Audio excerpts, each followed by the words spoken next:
last week we picked up with the aftermath of the Anko fight, where we had to figure out what to do about the stone to flesh or flesh to stone situation and the scroll that you decided to use, which, to be honest, I didn't think was going to work given the DC. You rolled a natural 20, and it did work. So that's like the classic memes, like, go ahead, roll for it. Nat 20. Oh, darn it. Yeah. I mean, I didn't care too much either way. I just didn't think it was going to work. Yeah. But it did. And so that saved you a lot of effort, and you were able to basically rest up there. And actually, I think you continued forward into the next encounter first, and then you rested after that. You fought 2 more Viper Vines, and then after that you rested, continued forward, and then encountered a pretty large area of the map here and 4 blighted satyrs. And that fight went on for a while, mainly because everybody had DR. Like your stone golem had DR, they had DR, everybody had DR. So that fight took a while, but you were able to put them down. And just as you were preparing to drop out of combat and go about your day all, calm, a creature approached you out from the waterfall. And that is where we're going to pick it back up. I'll actually re-describe this area that you find yourselves in first. So again, this is a murky swamp dotted with sharp moss-covered rocks that kind of stagnate in the southeast corner of a sprawling clearing here. There's a waterfall to the southeast that tumbles over a large outcropping, filling the pool that immediately surrounds it and feeding the swamp beyond. The surrounding swamp and foliage are covered in greasy blight growths, which is not terribly surprising given how deep into the blight you are. But the deep pool itself is a healthy blue-green and seems to have avoided significant contamination. And out from this waterfall, after you defeat these satyrs, came a feminine fey-like creature, which I showed you the token of before, and I can do so again. And that is what she looks like as she steps out and she addresses you. She says, "You are outsiders to this terrible realm, I see." And she kind of looks over each of you in a sweeping gaze, kind of up and down, assessing each of you one by one. She says, "Do you know the horror upon which you've stumbled? You are strong. Perhaps it's the horror you seek to defeat. Or perhaps you are agents of the Dark Blight. Tell me, which is it?" She's speaking in common? Yes. Oh, we're actually here to kind of stop the blight, kind of, sort of. Yeah, we're totally against it. It's bad. You're here to stop it, you say? Well, we're kind of here to find something, but if we can do that in the meanwhile, then sure, why not, right? Gideon nods. Well, you wouldn't be the first. Kieran will speak up. It seems like this pool and you yourself have not succumbed to the effects of the blight, is that correct? Ah, yes. Well, you see, the Dark Blight lives in the trees and the plants, and she kind of smiles smugly, and she says, "I am a spirit of water. The only way they could infect me would be to find me and lash me to one of those twisted trees, and I am very, very good at hiding. The only other way would be to teleport through the trees as a dryad does, but I am not fool enough to use my little trinket and curse myself to a slow death." We're all dumbfounded. Just taking it in. Yeah, Wendell would actually pop up and he would kind of vouch for you guys as you were saying, like, you're here to stop the Dark Blight. He'd be like, "Oh, yes. Wendell has found allies. We are here to take down the Blight and rescue all the quicklings." And you guys can make a diplomacy check either individually or you can choose to aid if you'd like. I'll aid. I will aid. Just so you know, Wendell's presence gives you a +3 bonus. Nice. That means she's evil, like him. I will also aid with a 26. Okay, so what is that? 2, 4, 6? Plus Wendell's would be a 9, yeah. So +9 to this. Ha! Ooh, wow. 51. Holy moly. 51. 52. Even better. Yes. What my illustrious colleague says. So you say that, and you can see a slight light in her eyes, almost as you're saying that you're here to stop the blight, etc., etc. It's almost like there's a hint of hope in her eyes that she quickly suppresses, and she kind of just waits for you to say something as she continues to assess you. Kieran will step forward. Oh, I'm no longer a dragon, by the way. I'll decide about that.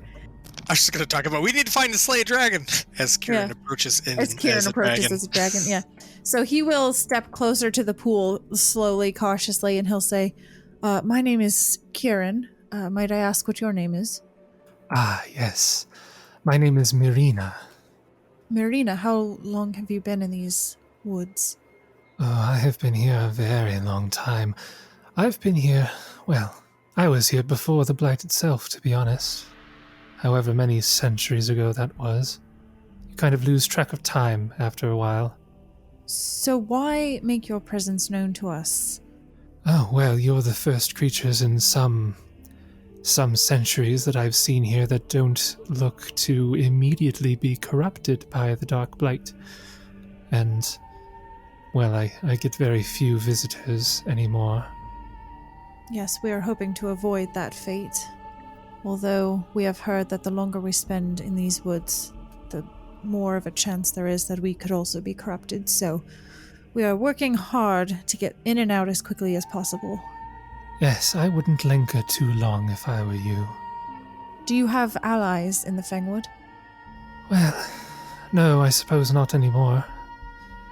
And she kind of gestures to the satyrs and says, I wouldn't really say that even those were allies, but they were useful.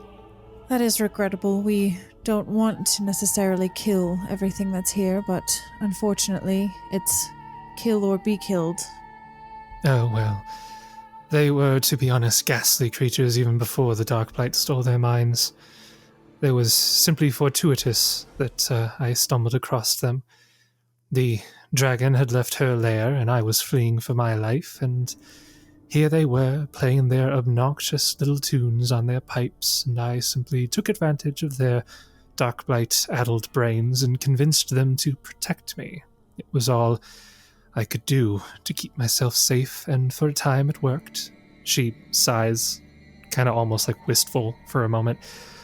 Ah, well, I knew I couldn't keep them under my thumb forever. I'm only glad that it was you who bested them instead of some other blighted beast. There are so many of those in these depths who'd gladly see a Nereid dead, or worse, infected. So you mentioned the dragon. Are you familiar with Naphexi? Ah, yes. You see, those satyrs, their brains were nothing but crude jokes and bad songs, but they did crow about the dragon embracing the Dark Blight to please her mistress.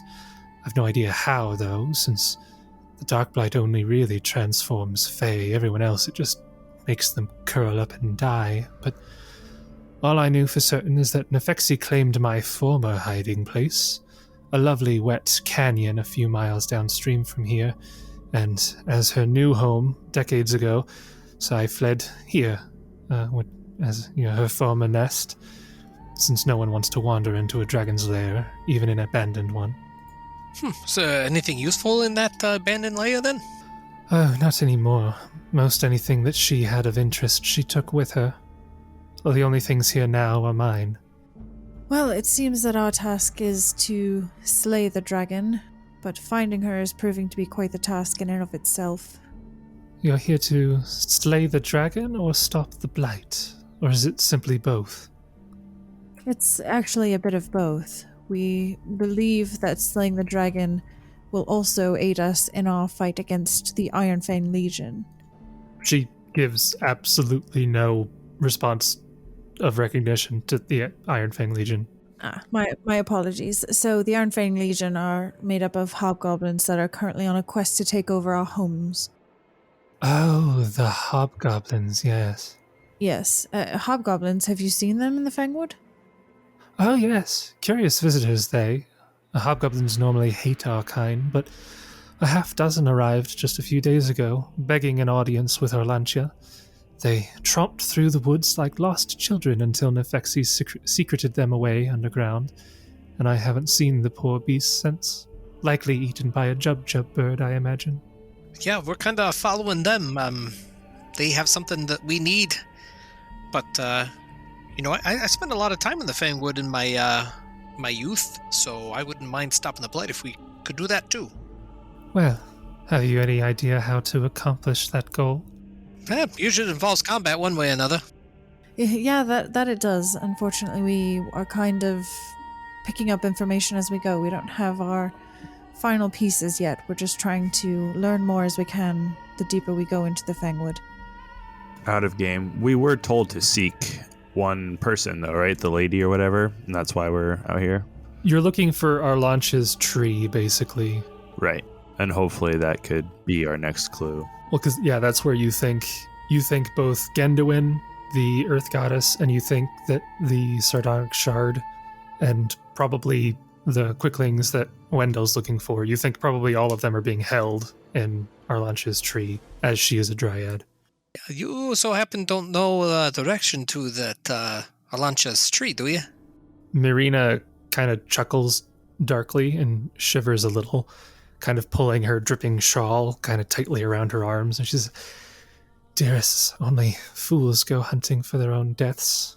The Dryad has locked it away behind miles of twisting hungry briar and layers of protective magic. You'll not find it simply walking the forest paths, but I remember her as a sapling, vain, excited, ever eager to please her queen. She grew Genduin's throne from a cutting of her own tree, you know, and the two still remain bonded, tree and throne. Arlanche's supplicants still reach her by striding through the throne. Of course, it's as infested with the dark blight as anything in these woods. Stepping through it infests you with that corruption. If you aren't one of Arlanche's servants before you approach her tree, you will be when you arrive." She quiets, and you see a flash of realization cross her face, and with a polite gesture, she kind of excuses herself for a moment and steps behind the waterfall. And then after a brief moment, she reemerges, and she's holding a small, smooth stone of polished, lamellar in her hand. And she kind of approaches the edge of the pool. She doesn't get too close to land. You can see that she's kind of fearful to leave the water, but she gets closer to the edge, and she says, "This is my personal token, an heirloom handed down to me from my mother's ancestors. When touched, it allows several creatures to enter a tree, as a dryad does, and move into other trees of its kind with just a thought. It is dangerous to use in these blighted woods, and I have little use for it now beyond sentimentality. I don't know how to protect you from the dark blight itself, but I do know Naphexi traveled to Arlanche's side frequently without hardship. If you can find out how the dragon did so, then you may be able to reach Arlanche's pestilent palace. If those hobgoblins could manage it, certainly you can as well." Gideon will walk up and go to take it.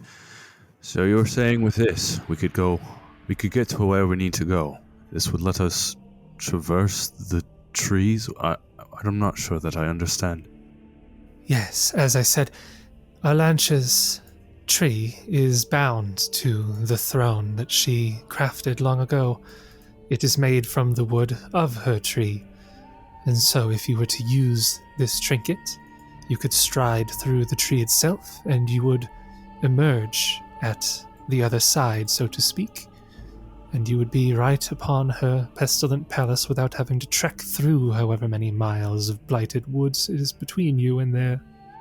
He nods, looks back to the rest of the group. You said the hobgoblins went underground. Was that figurative or literal? Was there passages underground? "Oh, they might have taken a similar path that you will need to take. I'm not completely sure. I have not left this pool in many, many years. But Naphexi found them, I know that much, and she took them. So whatever path Naphexi uses is probably the path that they do. So it does seem like our path leads to Naphexi first and then to Arlantia. Well, you could certainly go there now with this trinket, but as I said, it will give you access, but it will certainly not protect you. Is there a way that we could protect ourselves from the blight?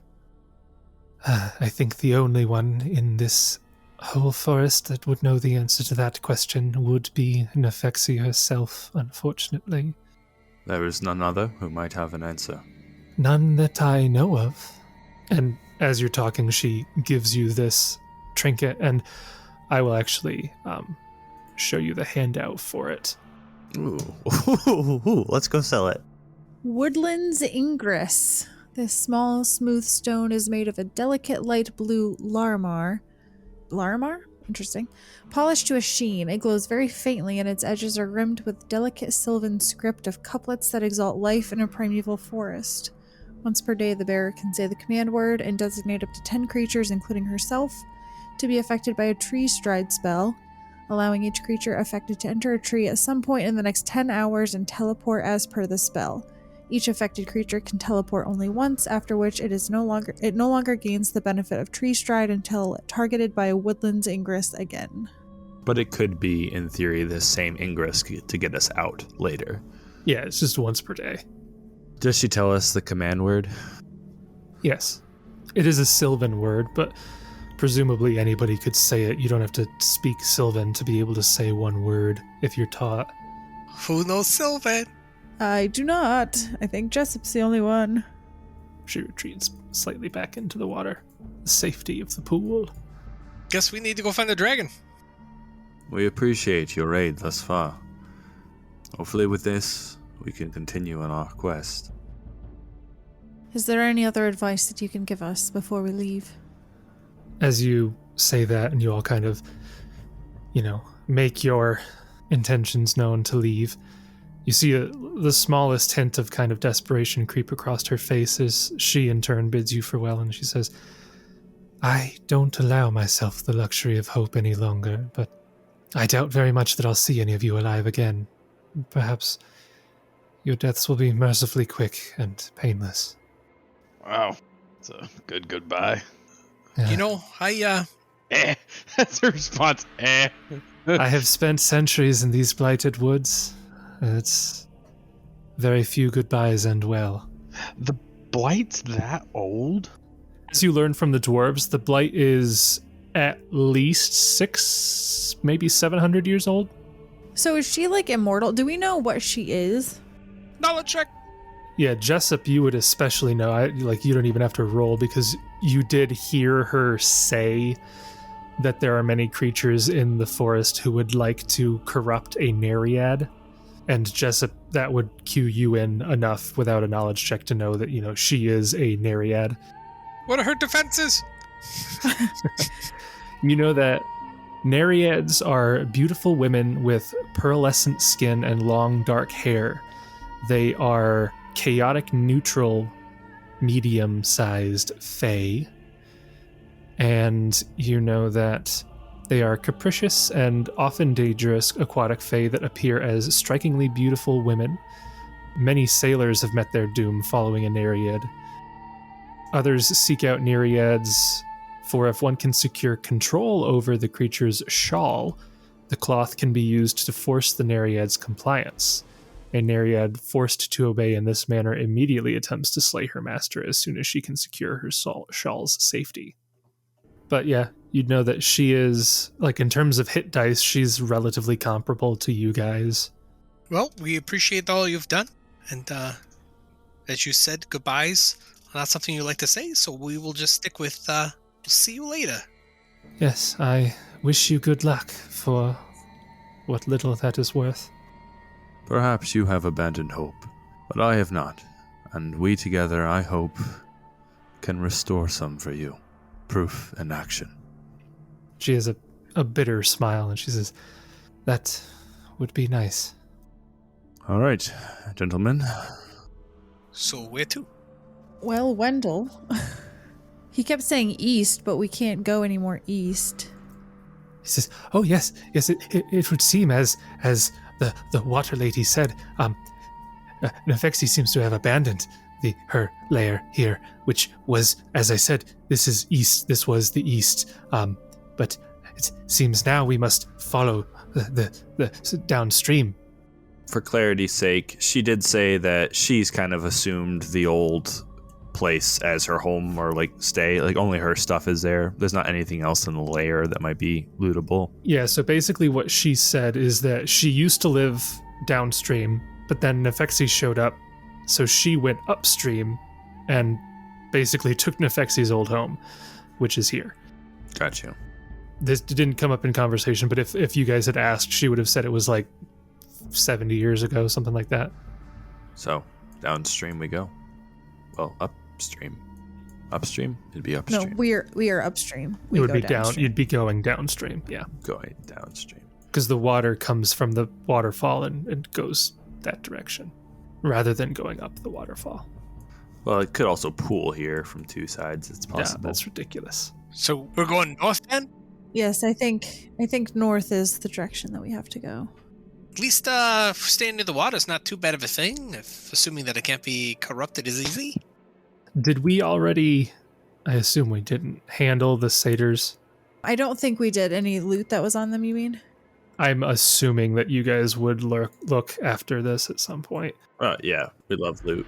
So there are 4 satyrs, so everything I tell you here will be multiplied by 4. So each of them had 1 potion of Cure Serious Wounds, so that gives you 4 total potions of Cure Serious Wounds. Each of them had a +1 greatsword, so you can each take a +1 greatsword to swap out your weapons with. They also each had a pair of +3 bracers of armor, which you guys can swap for your current armor. And finally, they each had a necklace of opals and black dragon scales. And you guys can roll appraise on those.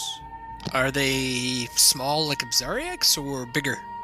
They seem to be bigger than Abzariacs. Oh no. All right. Praise check from Kieran is a 15. Nice. Jessup will attempt to aid. Haha! Success, Nice. 17! 17. That's not trained only, is it? So I could try I to don't aid. think so. Nope, it Appraise? is not. Yep. Nope, Yes. it is not. Ha! Wow, not one. Not one, but you still Well, aided, you right? aid. Yeah, you still aid. Those are dragon scales! So that gets me to a 21. Does Wendell have appraise? He just Yeah, Wendell, tell us what. Maybe he knows how much they're worth. Maybe he doesn't have a concept of worth. He has an intelligence modifier of +2, and he rolled a natural 18. Wow, he's smarter than I am. So that gives him a 20 total. So yeah, he would aid. So 23. Yeah, so you would estimate that each of these necklaces, you could probably sell them for 850 gold. Nice. Oh, okay. That's not so bad. Nice. So yeah, we can each take a potion of Cure Serious if you want, or you can just keep them in the haversack. It doesn't matter to me. I took one. I shall take one. Okay. Sure, why not? What was the material those necklaces were made out of? Opals and black dragon scales. So we couldn't like convert that to spell components like diamond dust or anything. No. If you find a way to make diamond dust out of opals, let me know. Some kind of funky alchemist. I think it's a transmutation spell. All right. I guess we press on after that. Is there anything else we should do that I'm forgetting? We should explore this little caveat over here that we just walked past. We should just make sure that doesn't go to anything important. So This we'll little caviar. yeah. And actually over here too, we want to go that way as well. We can't go north along the river? No, that's exactly where we're going. I just was being stupid. Oh, is crossing this river going to be a problem? So again, the water here looks to be pretty clear and uncorrupted for the most part. So you don't think it's going to be terribly problematic to cross the river. So this delta crossing here is probably... Yeah, all this bit, like you can see the water definitely gets more muddy and slightly more tainted as it goes along, but like up to this point and whatnot, it's it's to the point where you don't think you'd have severe side effects from crossing it. Okay, so we cross. So I can start revealing more of what you see here. I think that instead of doing a bunch of crossbacks, we should just forge along the right-hand side now that we've crossed once. No need to go back over here. Any descent? Nope. We'll probably, I don't know, maybe we'll end up hitting it all up anyway. So Jason, is this an offshoot or is that just different coloration on the map? That whole area? Oh, okay. All right, yeah. It just looked like it was sort of a path. There's a little, like maybe a deer clearing or something. I don't know. Yeah, that goes into forest. Okay. Kieran is flying, by the way, with his wings. Looks like it gets narrow up ahead. Jessup is walking with his feet. Gideon is marching in his boots. Oran is crawling on all fours. He's faster that way. Didn't you lose those boots because the gods found them to be too strong? That's what I heard.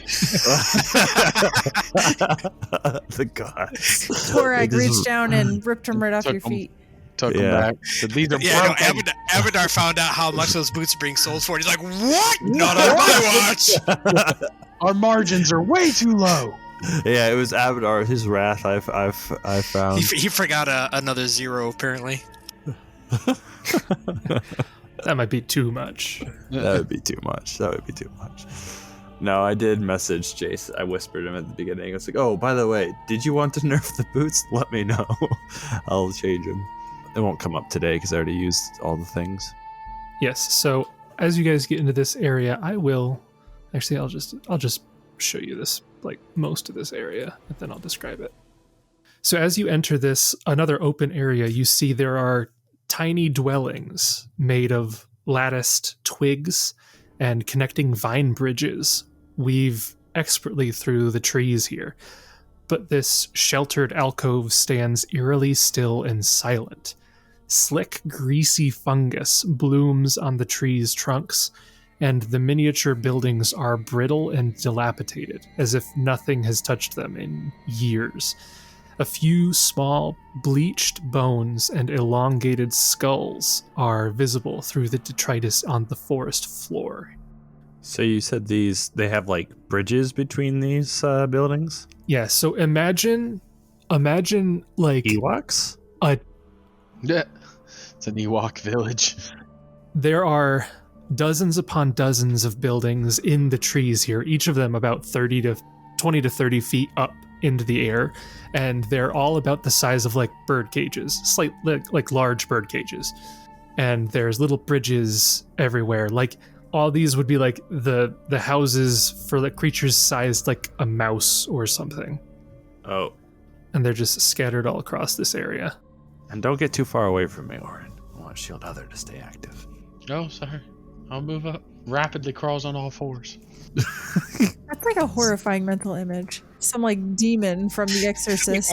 Oran's like out of the ring. Yeah, Dwarven. Yeah, he does it upside down. Yeah, Like he does the backwards walk. Yeah, classic. Yep. Yeah. That's what he does. Oh, that's horrifying. Gideon will randomly feed him treats. He'll just like pull out some raw meat and just chuck it at him. What? I think he's been blighted. Good Got to Oran. Good Oran. He's been blighted. So you guys are just continuing forward along the river here? Yeah, checking out these tiny dwellings and... Yeah, investigating the dwellings. Okay, yeah, you're just looking around, or are you like climbing the trees? Well, Kieran could fly up a little bit and see. Yeah, you could fly. So the houses here are all pretty much like 20 feet above ground in the trees. They're wooden structures and they're sized for like diminutive creatures. A lot of the floors have fallen out of the bottoms. So like if you wanted to fly up, you could probably get a peek into some of these from the fallen out floors, and it probably wouldn't be too hard.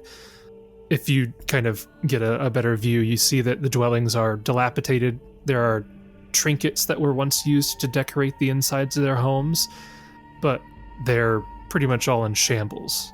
You can all give me a perception check. I have that skill. I'll aid Gideon. Gideon, look over here. I will roll by myself a 20. I'll aid Gideon.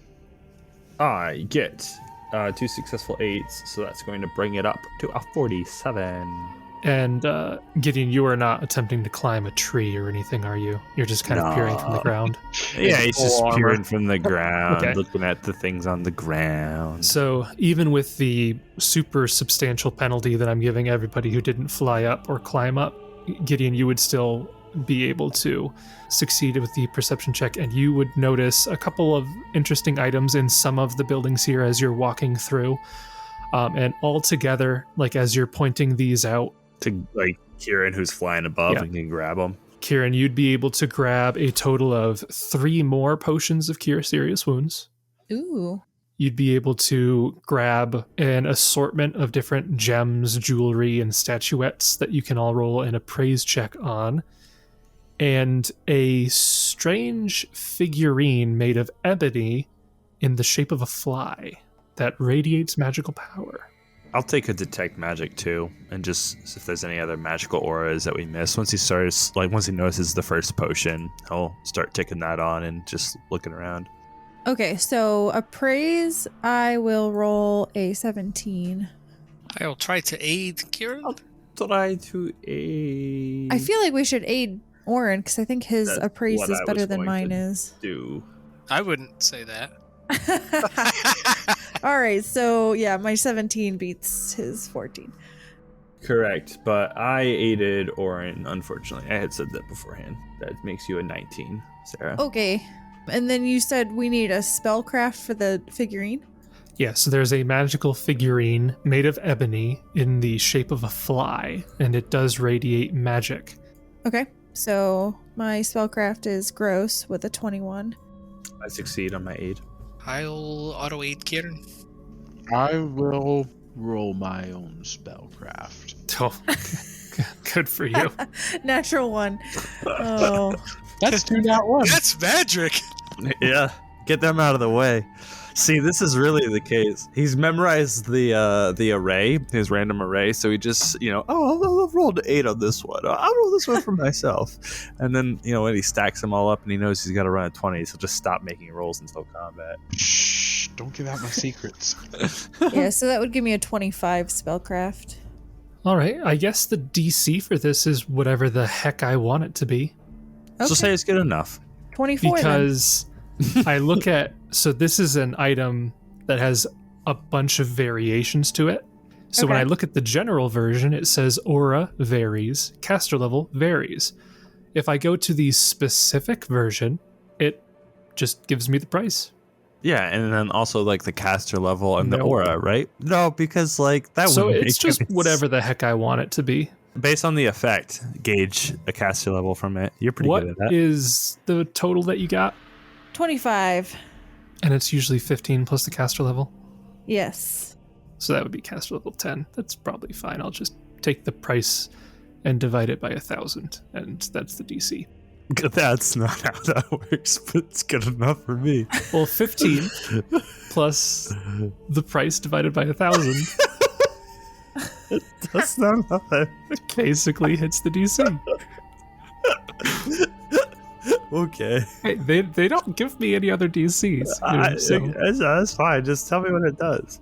Yes, so you identify this as a figurine of wondrous power. Specifically, this is the ebony fly figurine of wondrous power.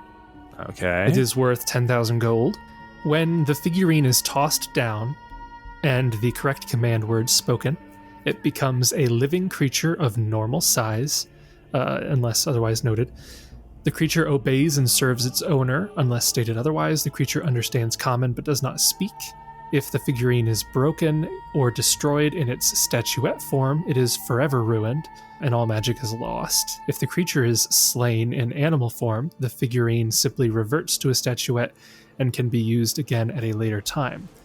The ebony fly specifically says that when animated, an ebony fly is the size of a pony and has all the statistics of a Pegasus, but can make no attacks.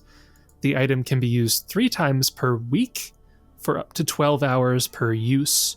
When 12 hours have passed, or when the command word is spoken, the ebony fly becomes a tiny statuette. Okay. Interesting. Oh, does Jessup have any ranks in ride? Jessup's like, I want to ride a fly. I want to ride a Pegasus fly into battle. And what was your total appraise number? Mine was low.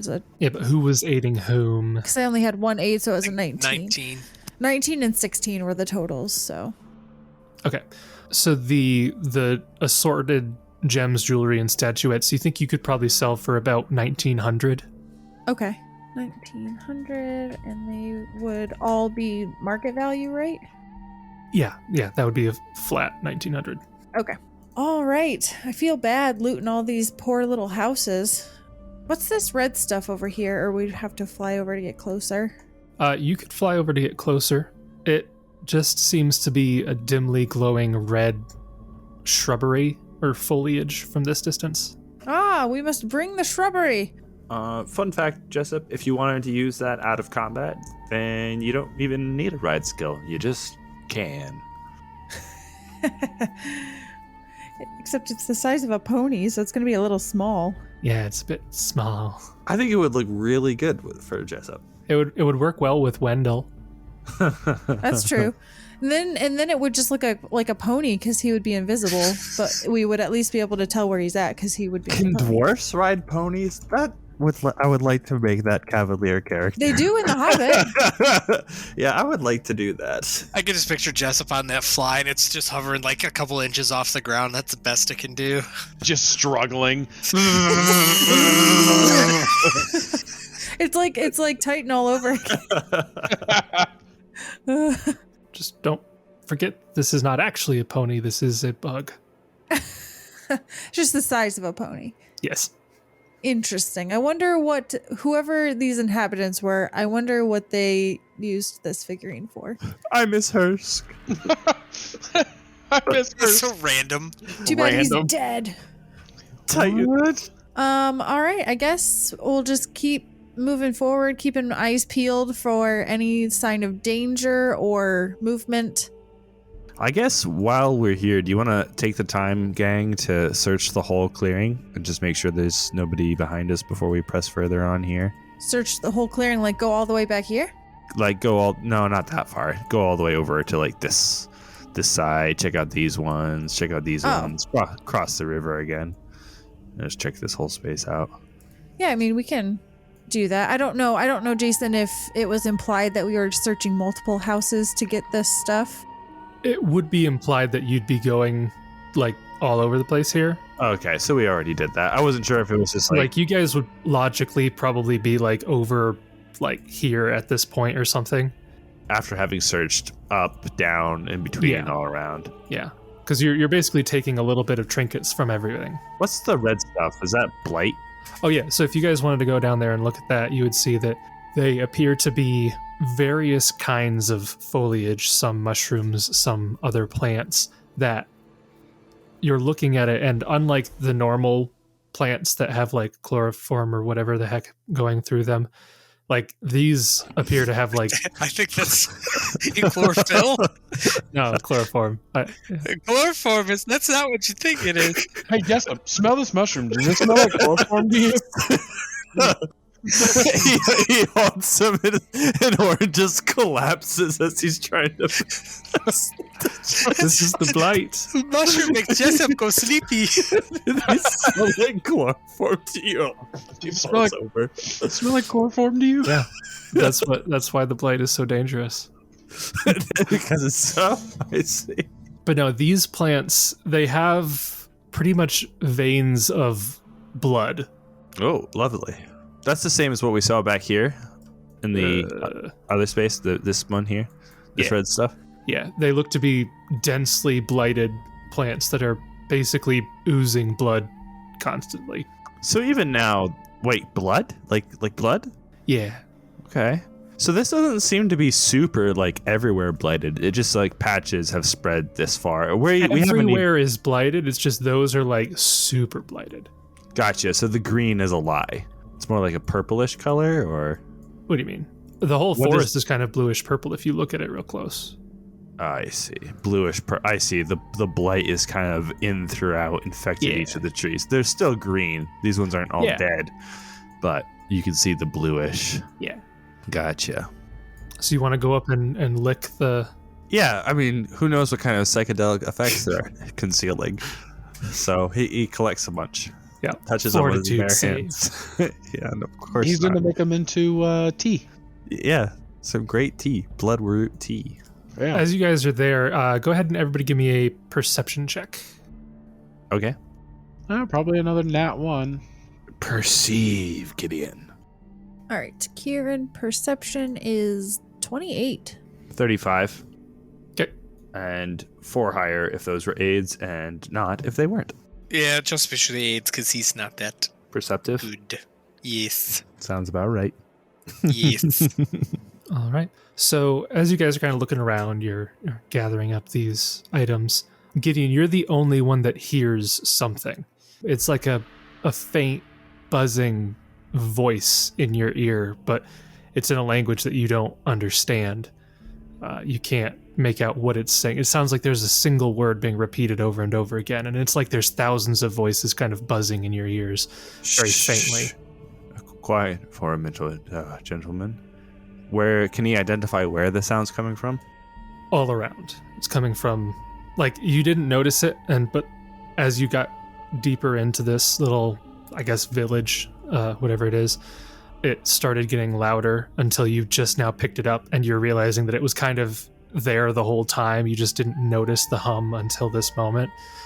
And like, as soon as you stop everybody and kind of like have everybody listen, each of you are starting to pick out this noise, and in the next moment there is an eruption from the ground as the brittle bleached bones all around this area begin to coalesce into small diminutive little skeletons with wings. Oh, and no. they begin whirling around you in a cyclone swarm, of bodies. Great. And Swarm. Love it. So the token that I'm about to place, it's blown up very large, so the creatures are not as big as they will appear. Oh my goodness. Sorry for that. I just spit into the mic. Skeleton Mothmans. I just spit in the mic so bad. I'm so sorry, Sarah. Oh my goodness. So, Man. this maelstrom of flying creatures, diminutive sized flying creatures, you can see them. They have like butterfly wings, but they're like little skeletons. It forms a ring around you, and it's large enough to encircle all of you at one time. And I need everybody to roll initiative. These are moths, right? I mean, they're probably like slightly larger than gargantuan moths. moths. And moths don't have skeletal structures. Well, yes, but I mean the wings. The wings are moth wings. The wings are very moth or butterfly-ish. There's an assortment of different insectile type wings going on here. Mm-hmm. I got a natural 20 for 27. Okay. So let me roll initiative here. Kieran. Wow, that's acting. And Jessup is going to expend his heightened awareness for an additional +4. 23. Is that with the bonus? Can I say no? Sure. Gideon say got no. a 16 and Oran got a 10. Sweet. So I'll sort that. Okay. So you are all surrounded by this ring of creatures. And first up, it is Kieran. Kieran, at the start of your turn, I would like you to give me a will save. Oh boy, this is gonna be great. 20. Okay. Carry on. Okay, what knowledge check would these be? This would be... So just to let you know, I have Arcana, Dungeoneering, History, Local, Nobility, and Planes. I will allow either a nature or religion. Okay, I have neither of those. So I will just assume this is a swarm and treat it as such, and I will roll a lightning bolt in this direction to miss my allies. Lightning bolt. Lightning bolt. Okay. So I don't know if that does anything. Go ahead You'll and have roll. to let me know. You fire off a lightning bolt, and it pierces through this ring of creatures, and it doesn't look like anything has happened. Cool. Oh, great. Love This that. is going to be a fun fight. All right, so then can I fly out of this ring of things? So you attempt to fly out of this ring of creatures that are circling around you. Give me a reflex save. Oh, that's even better than my will, and that's a lie. 27 actually somehow rolled better. Okay, so you are able to have this damage. I will not have it. I don't want it. Totally didn't realize we didn't heal up after the last combat, so that's fun. Oops. Okay, Oh, how much damage? Well, You take 25 points of slashing and negative energy damage. Oh, That's already halved? Yeah, that's half. It would have been 50 damage? Yeah. What the heck are we fighting? Is this an illusion? Is this an Is that your- illusion that I'm just is that your believing? turn? Yeah. is that your turn? Did I have to move at half speed or can I move at full speed? No, you can move at full speed. Yeah. Okay. That's my turn. Okay. Next up, it is Wendell's turn. Let me have him roll a will save. Oh my goodness, he is okay. Did you ask us to roll will saves? Kieran rolled a will save on his turn, yeah. on our turns, yeah. Gotcha. Wendell just kind of looks around and says, oh my, many small undead creatures. And that's his turn. Jessup, it is your turn. Roll me a will save. Ha! 23. 23. So, like Kieran, I don't know if I described this, but like Kieran, you're looking into this ring of creatures and you see these lights, but you just kind of ignore them. Alright, can I roll some stuff? Sure. What do you want to roll? Nature, religion? Probably nature, because I know Gideon's usually got good religion. Yes, I do. So I'll just roll twice for investigative mind. Oh, crap. Nice. 17, that one, or 28. I'll go to 28. Okay, a 28. I will tell you, these creatures you identify as basically the skeletal remains of sprites. You know that sprites are lithe, diminutive creatures that look like humanoids with wispy, moth-like wings and long, thin ears. You can ask 3 questions about sprites. I guess give us their any defenses, immunities, DR. You know that sprites typically have DR, cold iron. That's the only defense they have, really. There are no other defenses. Oh, I don't know anything you guys probably want to know. Yeah. Are their attacks magical? Sure. You know that, typically speaking, sprites wield short swords and short bows that are just normal. And are they wielding such weapons right now? These ones are not, so you would assume that they're probably using, like, claw attacks or something. Okie dokie. I can't really think of anything else, so I'm good. Vulnerabilities is one you could ask if they have any. Special attacks, maybe. Well, I If guess it's I'm an not too illusion. concerned because I feel like it's not really them, pixies or whatever, Gotcha. sprites. Mhm. So I guess Jessup will attempt to move out as well. Can he roll acrobatics to try to avoid him? I guess that's what he'll do. He'll roll acrobatics. Okay, give me a reflex save. Oh, I have to roll reflex anyway. Okie Yeah. Yeah, 29. Okay, so you also are able to take only half damage. So you take 20 points of negative energy slashing damage, but you're able to move out. And then Jessup will just roll with acrobatics because I said I was. 37. Okay. You do it really well. Yeah. I do. It doesn't seem like you're able to avoid them, as there are thousands of them circling around, but you do reduce the damage somewhat. Okay, so... And then I will... Let's do here for a spell. Okay. Actually, no, I'm going to... Can I delay my standard? You can ready it. Ready, I guess. But I have to choose if I want to cast a specific spell, what spell I'm readying. Not really. You can kind of just like say that you ready to cast a spell, but if you have to say, usually speaking, you give like a trigger, like I will cast a spell if this happens. Well, so I guess I'm going to try to cast a spell depending on if Gideon does religion check. and Okay. provides any useful information. And then if I have a spell, it would be helpful. That's what I was going to do. Okay, sure. Speaking of, Gideon, it is your turn. Give me a will save. All right. Okay, again, you kind of ignore the lights that you see pop up every now and then from this cyclone of moth skeletons. There's like wandering like star motes, like lights. You saying? Yeah, they just kind of pop up, almost like fireflies, really. Just kind of like, pop up and go away.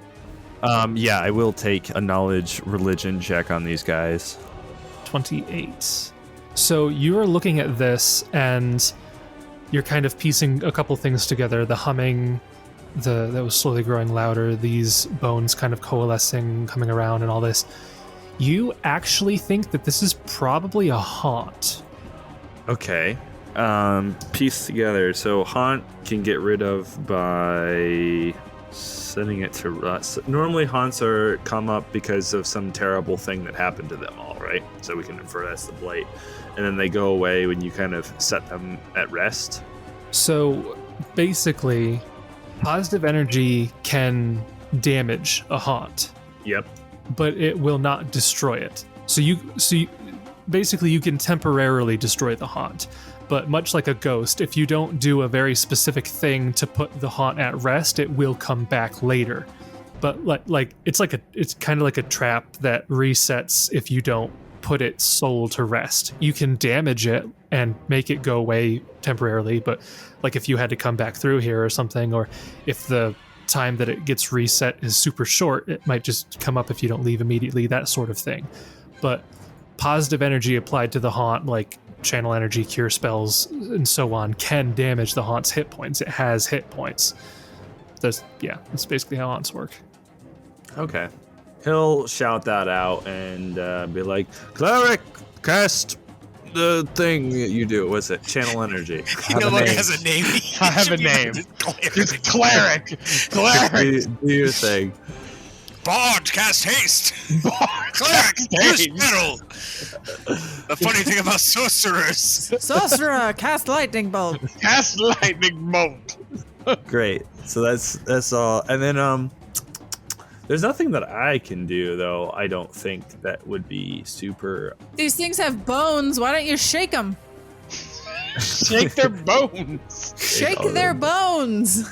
Discount store paladin. Shake their bones. Omdura, cast bone shaker. Good lord. So I'm going to attempt to get out of them. I think would be a smart idea. Okay. It's not half speed or anything like that. No. Like, as a visual, like, this is what you're seeing for the token, but this, like, the ring edge around the token is more like where they actually are.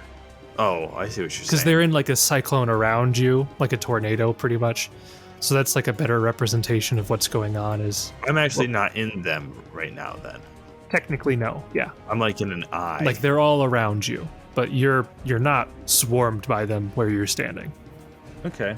I will delay the rest of my actions until after Oran's turn. Okay. Brings us to Oran. Go ahead and give me a will save. Here's where I fail and it all goes downhill. Roll will, cleric. That'd be fine. Roll will, cleric. We don't have inspiring courage or anything like that, right? No. Nope. Wouldn't help you anyway. So 28, you also ignore the lights. I think with your bonuses, I think you guys have to roll a natural one to fail this DC. Well, I guess I'll move like just outside of it. Okay. And shield other. Goes off Yeah, it does. for an Ha. effect. You fool. And then I Give me a reflex save. 16. You fail. Instantly die. Now, where would he be taking the damage? Would shield others still be working at that point? What was the reflex save for? Getting out of the little tornado of bugs. Oh, It would happen. What's the range, Josh? 60. 25 plus 35. Okay, so yeah, shield other would no longer be in effect. Whoa. Oh! hey, It's following us! hacks! So Justin, or Oran, I guess, you take 40 points of slashing Ow. negative energy damage. But that is your move action, so you still have the rest of your turn. And then I guess I'll channel centered on myself. Channel to harm. So just so everybody knows, you do not heal from this. Unless you're choosing to heal and not harm, which you could do. So that's a question. Like, you channel to harm when you're hurting something living, but couldn't I just choose to not exclude them from my normal channel, and wouldn't it still heal and harm the undead? No, so when you channel, you always choose one of two things. You either heal living creatures or harm undead creatures. So you can choose to exclude other living creatures from your healing, or I Okay. guess you could exclude undead creatures from your damage, but you can't heal and damage at the same time. Okay. That's weird. It's not like a feat or anything to allow that, is there? I bet you there is. I don't know. Well, I'm gonna damage, so it doesn't matter. 7d6. 76, that's a Holy lot of crap. damage. Yeah, 7d6. Right? Brandon and I were in the same spot. That's my same. That's my channel energy. Yep.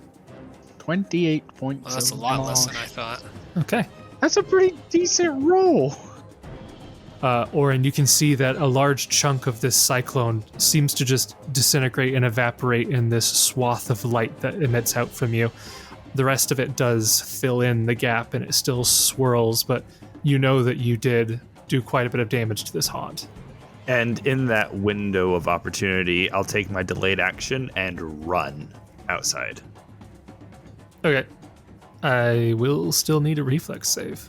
No, because you said they all disappeared through there, so he runs through the gap. Through the gap. Yeah, no, that checks out. Yeah. Yeah, but unfortunately, No, stop it. No. since you specifically said you delayed, Oh, you would want me to read? Oh, okay. No, I was being cheesy anyway. Yeah, No, I it was a know. good narrative choice, but reflex, you said? Yeah. 24.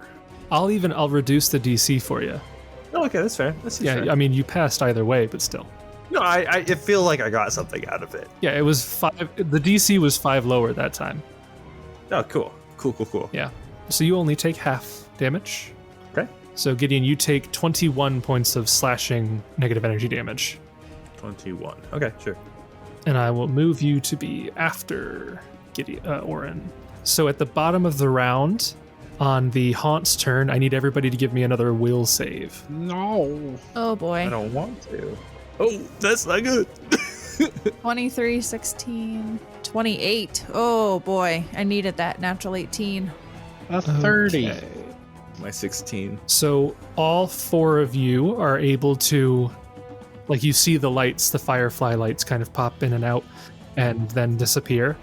And then all of you hear from inside of the cyclone, you hear Wendell's voice being like, oh, such pretty lights. I'm going to catch it. Ah. And then he screams out and he's like, bad lights. As he takes damage. Oh, no. I think he gets a reflex save to half this still. I forgot Wendell existed because he didn't have a token. Yeah, so he got a 32 reflex. So he takes 20 points of damage as he is drawn to the lights and touches that which should not be touched. Top of round 2, at the start of your turn, Kieran, give me a will save. Another one? No, Yeah. no. Will save 21. You're good. Test and fate. Tempting fate, whatever. So I have a turn. Yeah. I literally can't do anything against a haunt. Just do some positive energy damage. Okay. Use the classic sorcerer spell, Cure Serious Wounds. Can I like take a potion out and splash it on him? Hey, Um, take this, my spray bottle of cure like wounds. Could you do that if you were a alchemist? Like a splash weapon? an alchemist could use an extract. Which they would drink, and Probably. then they would have to touch the person still. Yeah, that's So- super complicated. Like, if you don't have a cleric or a divine caster in your party, you're just SOL, right? You just run away. Well, first off, I would question why that occurred in the first place. Why? What occurred? You having an entire party with 0 means of positive energy. Oh, yeah. Well, for fun, for character reasons. What if I used my scroll of raised dead on it? That probably won't do anything. I don't think you could target it because it's not a creature. I know. I wouldn't be stupid enough to do that anyway. Oh. I'm just gonna fly. Back into it. Double move. I don't want to get like too far away. I'll start flying this way to sort of semi get towards my party, but also not get near it. So that's my turn. Brings us to Wendell's turn. He'll roll another will save. Okay, that time he's good. He's just like, bad lights. And he will move back into the center. Jessup, roll me a will save. Okie dokie. One of you guys will roll a natural one eventually. It's gonna be Gideon. Thanks for that vote of confidence. Okay, you ignore the lights and you have a turn. Okay, Jessup pulls out his scroll of mass raise dead, which uses. That's just necromancy. me? That's just raised dead. Jessup can animate the tornado. Jessup will start a performance. He will start performance of just the normal, boring Spy Courage. Okay. And then Jessup will cast a spell, Heroic Finale, which gets rid of my performance. And he's going to give the cleric an extra standard action. Ooh, Cleric, Ooh. do your thingies. Nice. cool. If I don't die before my turn. Oh, you get the standard action right now. Oh, do I? Yeah, it's you get to do your standard action on my turn. Yeah. And then you still have your full turn. He's basically casting a spell to give you an action. Okay, well, I guess we'll channel again. Okay. It's a harm. Yep. 23. 23. So 28 plus 23 is 51. Yep. Okay. So Shaman had 52 hit points. again, a huge swath of these cyclonic creatures get evaporated. You can tell that it's at like 1/20th of what it once was, but it does still linger in the area slightly. 1/20th? That was a very, very rough fraction. And then Jessup will just move back a hair. Okay. That's my turn. That brings us to Oran. Give me a will save. No, I don't wanna, because I know a nat one's gonna happen.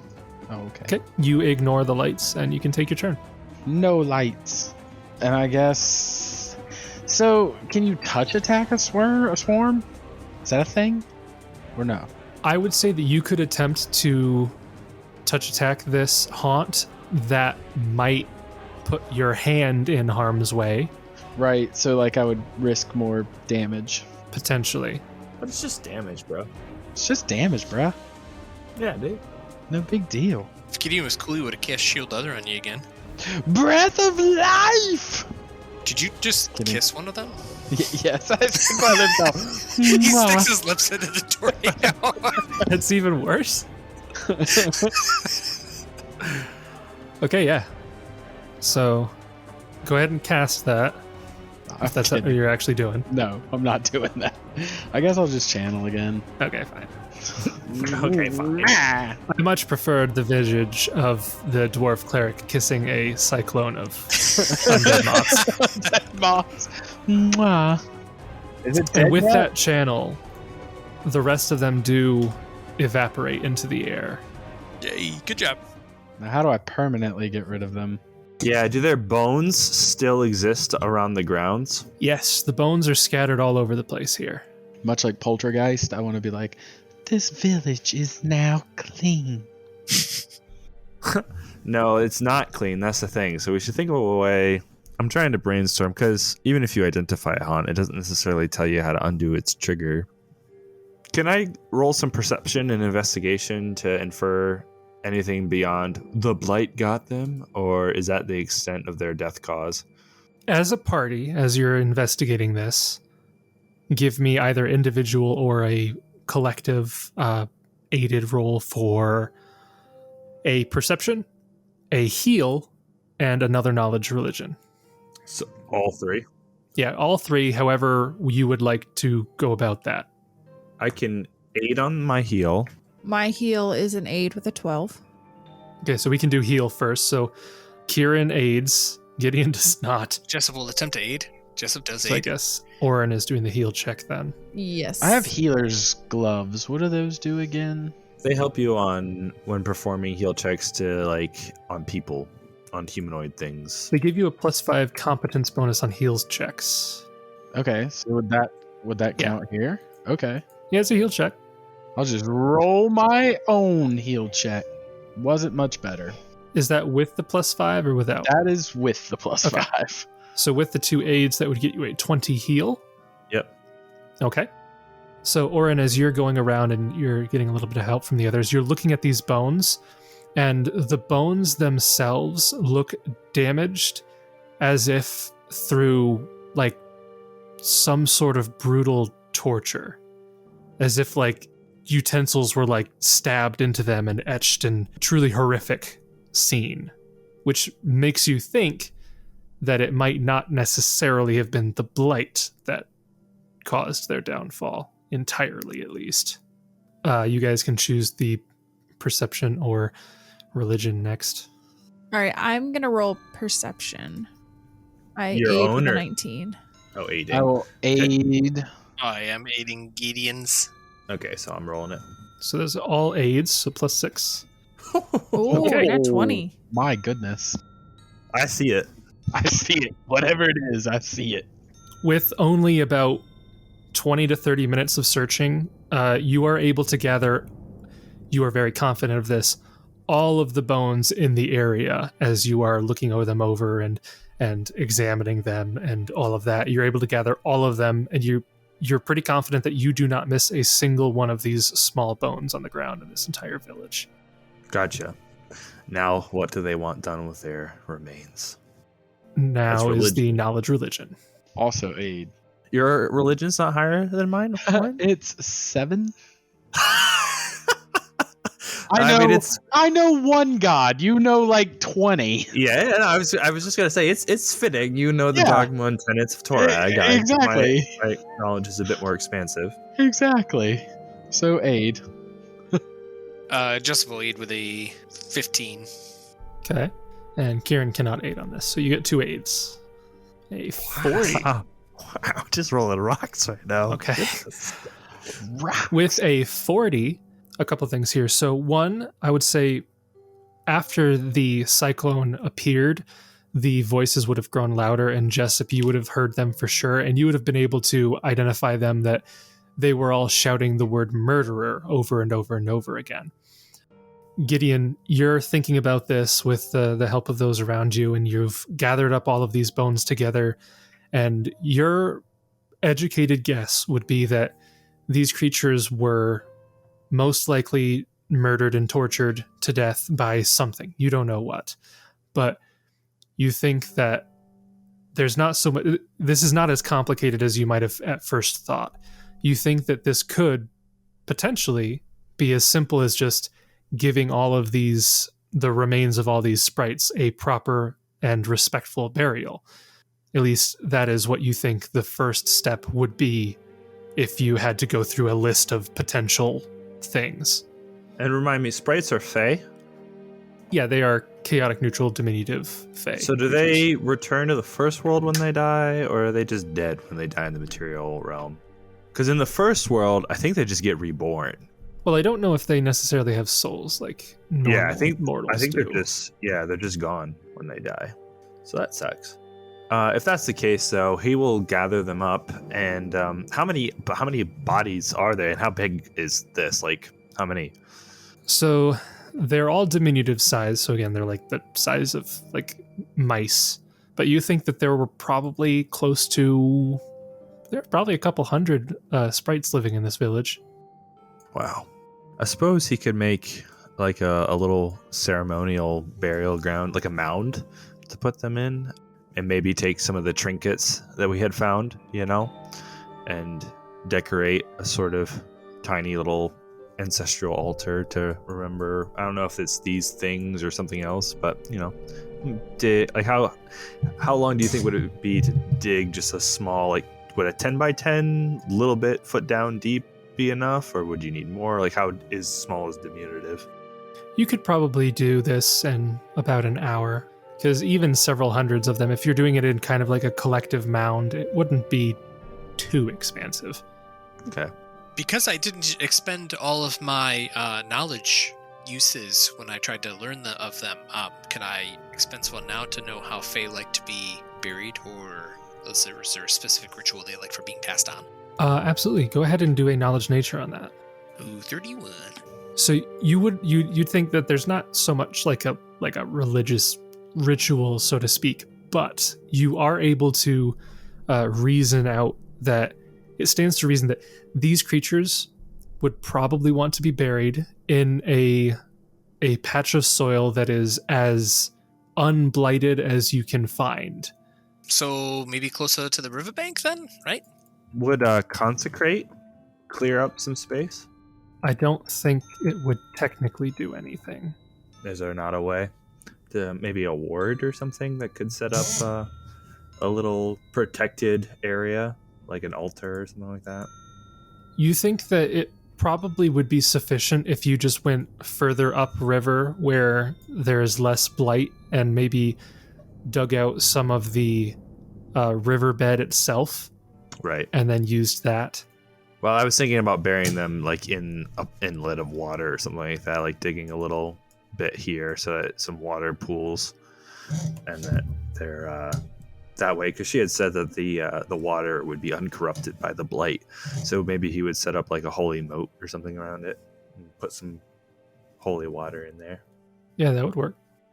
Yeah, that's what he would do. So he'll just do a little moat. He's got some holy water on him, so he'll do that. And then I think you can make holy water with bless, and so he'll do that and kind of make that whole area good. And yeah, I think that's the first thing. And then we think that they might have been murdered. So we'll offer a quiet prayer and a promise that so much as it depends on him, if he can avenge their deaths, I will do so. Also, to answer your question, Josh, there's the spell Bless Water. But you spend about an hour to perform this ritual, and by the time you finish, you hear the kind of humming voices disappear. All right. He stands up. It is done, or as best as I think that we could accomplish. Thank you for your patience, gentlemen. I think we did a good thing. Greater yet would be to eliminate this blight. I think it is time that we press forward. Tally-ho! I assume that this will follow the river, although Gideon will take a peek if he looks further up river way. Does this patch of impassable trees? Okay, so yeah, if you are doing that, so I'll kind of reveal this whole area because you'd see a good bit of it as you pass by, and then I'll reveal more of the direction that you're looking. Oh no, it's a summoning stone. Kind of goes like that. Gotcha. That. All right, I can see that this way down here does loop around.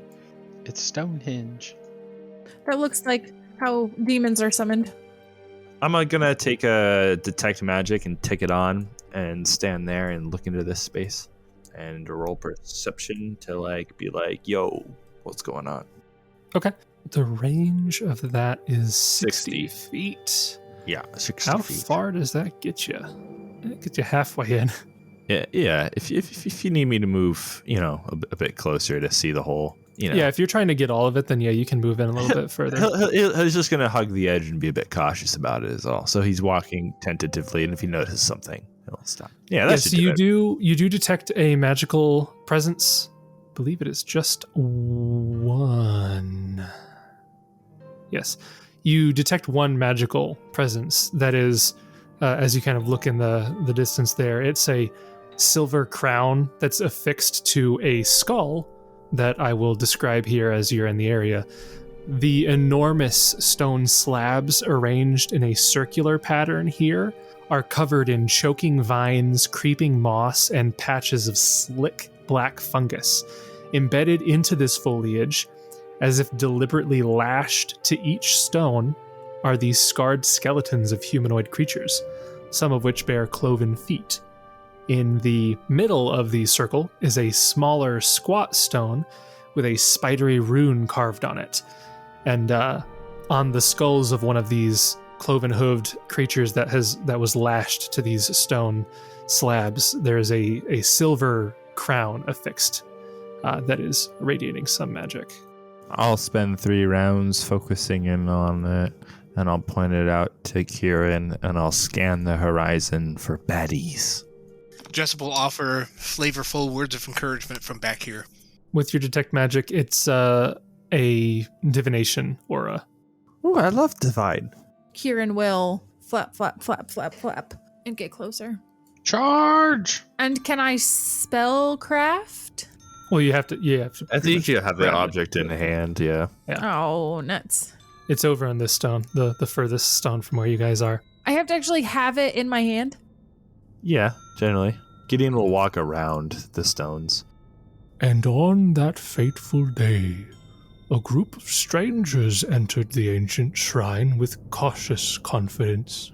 Unbeknownst to them, of course, these now corrupted standing stones once served as a sacred, though infrequent, gathering place for the Fae of the Fangwood. What secrets might they uncover here, they thought to themselves. Do we hear this? What? We hear a voice? The shrine narrator joins our sorry, guys. game? Had a frog in my throat there. That's pretty good. You hear a voice. I do hear a voice. That's what we hear. Huh. Kieran stops and looks around, trying to determine where this voice is coming from. Is it coming from the stone? Jessup will, upon that, attempt to cast echolocation if he can. Okay. Does I see something with my eyes closed? You don't see anything within a range of 40 feet of you. Crap. Within a range of 40 feet of you. Jessup will attempt to just kind of make it down and around the outside of this then. Okay. Kieran will continue to do a spellcraft? On the item? Yes. Okay. Roll me a spellcraft. Spellcraft is a 31. All right. One of the creatures found a crown and began looking at it very intently. It was not his, but its owner did not care at this point. You identify that crown as an item known as a cat's eye crown. It's a slender silver crown decorated with a single cat's eye gemstone at the centerpiece. As long as the gem is attached, the wearer gains dark vision, or if it already has dark vision, it's increased by a certain amount, 60 feet, I believe. Yep. So you get 60 feet of dark vision, or you increase your dark vision by 60 feet. The gemstone is detachable and can be rolled into rooms, dropped into holes, or thrown through windows, or planted on a creature. Once per day on command, the crown's wearer gains the benefit of the clairvoyance spell, but uses the cat's eye gemstone as the spell's sensor, and gains dark vision when viewing through that sensor. If the stone is held or carried by a creature, even within a sack or some other container, the creature wearing the crown uses the senses of the creature carrying the gemstone as the sensor instead, whether or not the creature carrying the gemstone is aware of the stone's true purpose. You have to attune for 24 hours before you can use it. Oh, I'm sorry. You can attune a new gem if you lose the old one, but that takes 24 hours. That's what it is. So this voice, does it sound like telepathy, like in our head, or does it sound like it is coming from somewhere we could identify a location? It kind of echoes around the forest all around you, but it sounds like maybe it's coming from above. Definitely external, though. Yeah, it's coming from all around you. It doesn't seem to be like telepathy or anything. Gideon will look up. Does he see anything apart from the canopy? Give me a perception check. Get destroyed. It's a natural 20 for a 46. All right. And do you have any sort of special senses, like low light vision, dark vision? I have low light vision. Okay. Can see twice as far in dim light. You do think that you see movement in the trees, maybe 40 to 50 feet high, like in the canopy above you, but it looks like it's a giant caterpillar. But the darkness is just enough that you can't make out specifically. Kieran, could I borrow the crown a moment? I guess so, Gideon? I don't think it'll fit on that helmet, though. That's all right. You said it would grant one dark vision, like you could see as Oran does? Correct. I mean, I also have dark vision, and Oran has dark vision. Oh, look up there. And he slips the crown on. Oh, well then, Jessup's gonna cast dancing lights up there. Well, that works too. Right in the caterpillar's face. Roll for initiative. The unbeknownst traveler casts dancing lights in the caterpillar's face. If the lights go up before Gideon puts on the crown, he'll wait to do so. Okay. Yeah, you cast dancing lights up there, and you can see that there appears to be a large creature up there. Again, it looks kind of like a caterpillar, and it's kind of hiding behind a tree. And in a brief moment, as it's like kind of like hides behind the tree when the lights appear, you almost think you see a face, like a humanoid face on it. In the caterpillar, like the face stealer from Avatar? Kind of like that, yeah. Is it smoking a pipe? No. Was this Alice in Wonderland? It was that chloroform mushroom. Kieran will walk over to it and will say, excuse me, have you been narrating what we're doing? And then he turns back to the others and he says, I feel ridiculous. This seems so ridiculous. I've seen more ridiculous things, Kieran. Their caution had become paranoia. The corruption of the Blight had begun to warp their minds, as suddenly the strangers called out to the sky and the wind and the world itself. But little did they know they were almost completely alone. You know, Jessup, I think you need to up your game a little bit. This thing seems to be stepping on your toes as far as a bard goes. Yeah, well, you know, that's most of the party nowadays anyway. Do we see anything like a mouth moving or anything when this happens? It's currently hiding behind the tree, so at this moment, no. All right, can I fly to try to get in view of it, wherever it is? You can start to fly up, yeah. The creature, as you fly up and begin to like move around the tree trunk, it begins to move to stay on the other side of the tree trunk from you. And then it says, one of the creatures strangely had wings and began circling a tree for no apparent reason. All right, listen, you say that it's strange that I have wings, but I think it's strange that you're a talking caterpillar. Why not reveal yourself to us? We mean you no harm. Despite many questions, their gods did not answer. For as already stated, they were almost completely alone. Eventually, the strangers gave up and turned their attention back to the shrine, which was far more important. No, I don't think that that's going to happen. I'm quite interested in you. Can we do a knowledge check? Like, did we see it enough to do it or no? Yes, you can. As it was circling around to stay out of sight of Kieran, it was fully in sight of the rest of you. So, yes, you could roll a knowledge nature check.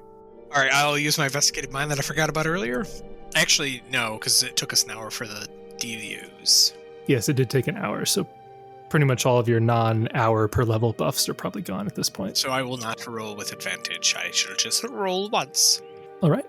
For the bard rolled a natural 20 and scoffed at the GM. Darn, an 18, so close. So close. So far away. 34. That is enough to identify the creature and get 2 questions about it. So, this is a creature, it is a fey creature known as a Remacera. So you know that this is an enormous fleshy green caterpillar that has the face of a human. You know that Remacera are typically chaotic neutral large fey. So like the caterpillars they resemble, Remaceras represent the idea of transformative rebirth. As a culture, they consider it their calling to help keep creatures from stagnating. There's a whole bunch here. You know, so the average Remacera is 12 feet long and weighs 3,000 pounds, and they can often be tracked by the plants they tend to grow quickly in their presence, sometimes bearing strange new blossoms or hybrid fruits. I think I said you get 2 questions about it? Yeah, so I guess the way it's been speaking, is that something specific to the race or the creature type, or is it just this one particular? You have not heard any stories of Remacera being strangely narratory. So it's just this one's a little weirdo. Okay. Little weirdo. A little weird. And I like to think that Jessup is just sitting there silent thinking, and then out loud he just says, so this one just is a little weirdo. this one's a little off. Can I I guess, I don't know if this constitutes one of the things, but is it blighted? I would give that as just like a perception check. It doesn't appear to be blighted. It, like, unlike the satyrs and such that you have seen, it doesn't have like the blighted template or anything. It's not corrupted in that sense. So I guess last piece then, does it have any cool abilities?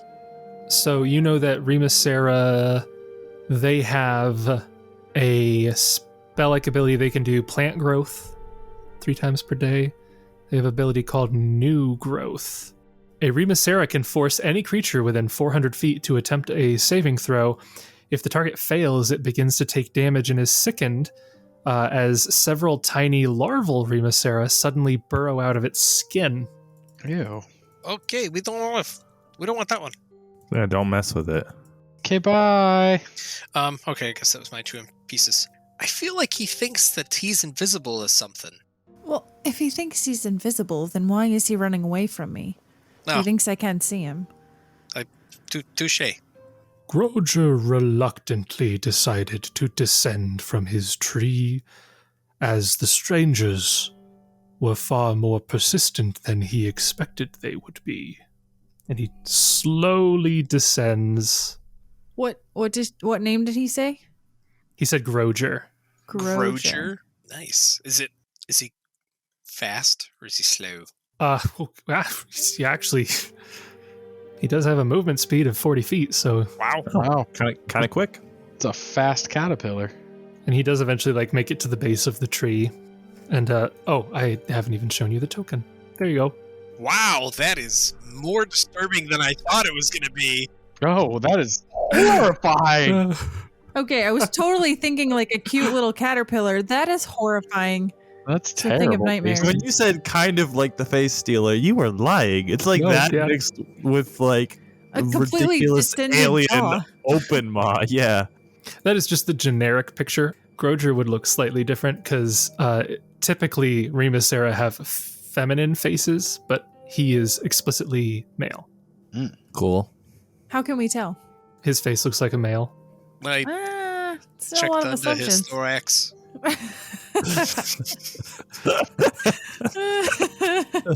I'm not sure what Sarah's asking for here. Like, Upon seeing Groger, the strangers turned around and looked at the shrine instead. The heroes instead are staring at Groger and questioning how he is not blighted in this blighted place. Little did these strangers know, Groger came here only some years ago, unlike the Fae who lived here for centuries, and so has thus far resisted the blight. As Jessup ponders this Groger creature, I wish we knew which way the dragon was. Huh? The creature began talking to himself in the third person. But little did he know the answer to his question was further downstream. Ah, my fellow companions, downstream I think we shall go. Where did you get this divine knowledge, Jessup? You're not the only one that has multiple divinities, my young friend. What is happening right now? What is happening now? What do you thought? We're just thinking out loud. We achieved direct communication with the gods, Kieran, and they have directed us downstream. Yes, Kieran. Unlike some here, I get answers that are more clear. Oh, come off it. Well, I think I'm going to check out this shrine. The flying stranger was far more interested in the important details than some of his companions were. All right. Well, good for him. What do you see, Kieran? I see stones. Go ahead and give me, anybody who'd like to look around, a heal check, a knowledge nature check, And then depending on those rolls, we'll have additional stuff going on. Aid for the heal. Aid for the heal. Heal aid. Wow. Wow. 10, All 10, right. 20. 20. All right. We'll take it. Okay. So, what, 21 heal? Yeah, with that heal check, you are able to identify that these skeletal remains, these skeletal creatures, they've been dead for at least several months. Some of them maybe for years. Now you can do your knowledge in nature. I shall not. Jessup sighs under his breath to himself. I shall be the only one to roll. Crap baskets. That's a 20. Okay. With a 20, you are actually able to identify the remains as a mixture of satyrs and dryads. There's a little bit of satyr over here, a little bit of dryad over there. So I wonder if they were sacrificed here. Something against their will? Are there, Jason, as many like corpses as there are stones here? Like, are these all tombstones? Yes. Is there a religion check maybe that could be made for if they're like grave or like burial?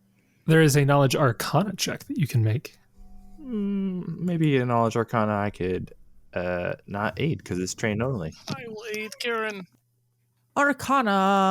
All right, so people are aiding me. Auto aid, Jessup? Yeah, what's your arcana now? Kieran, just curious. 18. To aid. Ooh, you Wow. won more than me. I aid. The 25. Hopefully I don't biff this and oogie. Oh, I did. Man. No, 23 it's the same. plus Yeah. 2 aids, so 27. Okay. With a DC 27 knowledge arcana check, you are able to identify that the scarring visible on the bones is the work of black dragon acid, likely from a Ooh. very old black dragon. Is that the mechanically very old? It might be. The symbol at the center stone, that rune, you can make a knowledge religion check to identify that. I'll aid Gideon and auto aid. All right. I don't auto aid. Knowledge religion, right? Yes. No. Hey, you just made it. Oh boy. So, with a 38, you are able to identify this rune is actually the unholy symbol of Sith the Sug, Oh. demon lord of fungus and parasites. Yeah, we already saw something like this back in Ibzariak's tower, right? Yes. The one in Ibzariak's tower was kind of crudely done, as if by someone who didn't actually know what the symbol was, but just like saw it once. This one looks like the actual symbol. And as you make those checks, the strangers were very well read and quickly deciphered the secrets of the corrupted shrine that Naphexi had once used long ago for her transformation. So, is she an undead dragon? What transformation are we talking about? The creature's question was a good one. It was in fact not accurate, as Naphexi did not transform into an undead, but she had accepted the blight and started her long, arduous, and painful journey of self-discovery, and found her destination. Alright, so she's a blighted black dragon. Great. Did Ibzariak, I know his like his mouth and jaw was deformed, he was dripping. Was he just like deformed himself, or was he part? I think he started to become blighted, didn't he? Give me a knowledge history. I have knowledge history. Can I do it? I Can got I a aid? 16. Okie dokie. You can aid if I you have want to, a- yeah. I have I a aided. knowledge history as well, so I'll roll to For aid. the 16. I'm gonna do it straight up. I did mine straight up. I'd be aiding whoever has the highest bonus because I only have a 6. Gideon waits until one of you looks like you know more than the other, and then he's like, "Here, let me help you." Oh, suck it, cleric. Nuts. Oh, wow. Nuts. So we would have aided Jessup. Yeah. Or it's like, I don't. You shut up. You let the bard do his thing. You let the bard have his moment. Stay in your lane. Jessup, you would know this from rumor, even prior to fighting Ibzariak, most likely, but especially after seeing him, maybe you did some research given how your encounter with him went, and you would know that the the deformed or dislocated jaw that Abzariak had was actually a battle wound that he suffered years prior. Oh, that's right, against the whatever's there. Yeah, he was once hunted by a group of mercenaries, all of whom died, but he had suffered some debilitating wounds during the fight. They were Malthuni, weren't they? I think they were. I'd have to look it up to see if they were. They were like a mercenary party, but I would assume that they were probably Malthuni because I think that pushed him north into Nirmathos. What do we know about Sith Vasug? Like, how prominent of a demon lord or veneration is he? A very like esoteric divine thing, or is he worshipped often? He has a pretty large following, like in terms of like which pantheon he would have been from. I believe he's not one of the core deities, but he's probably whatever the next step was. Like he's probably in like the inner sea gods rather than like the. So well enough known that perhaps like his motives might be known. Like, what does he want to accomplish? Is it just to spread fungus and blight and stuff, or? Yeah, he's pretty much. So my estimation of it is he's not that different than like Nurgle in the Warhammer lore.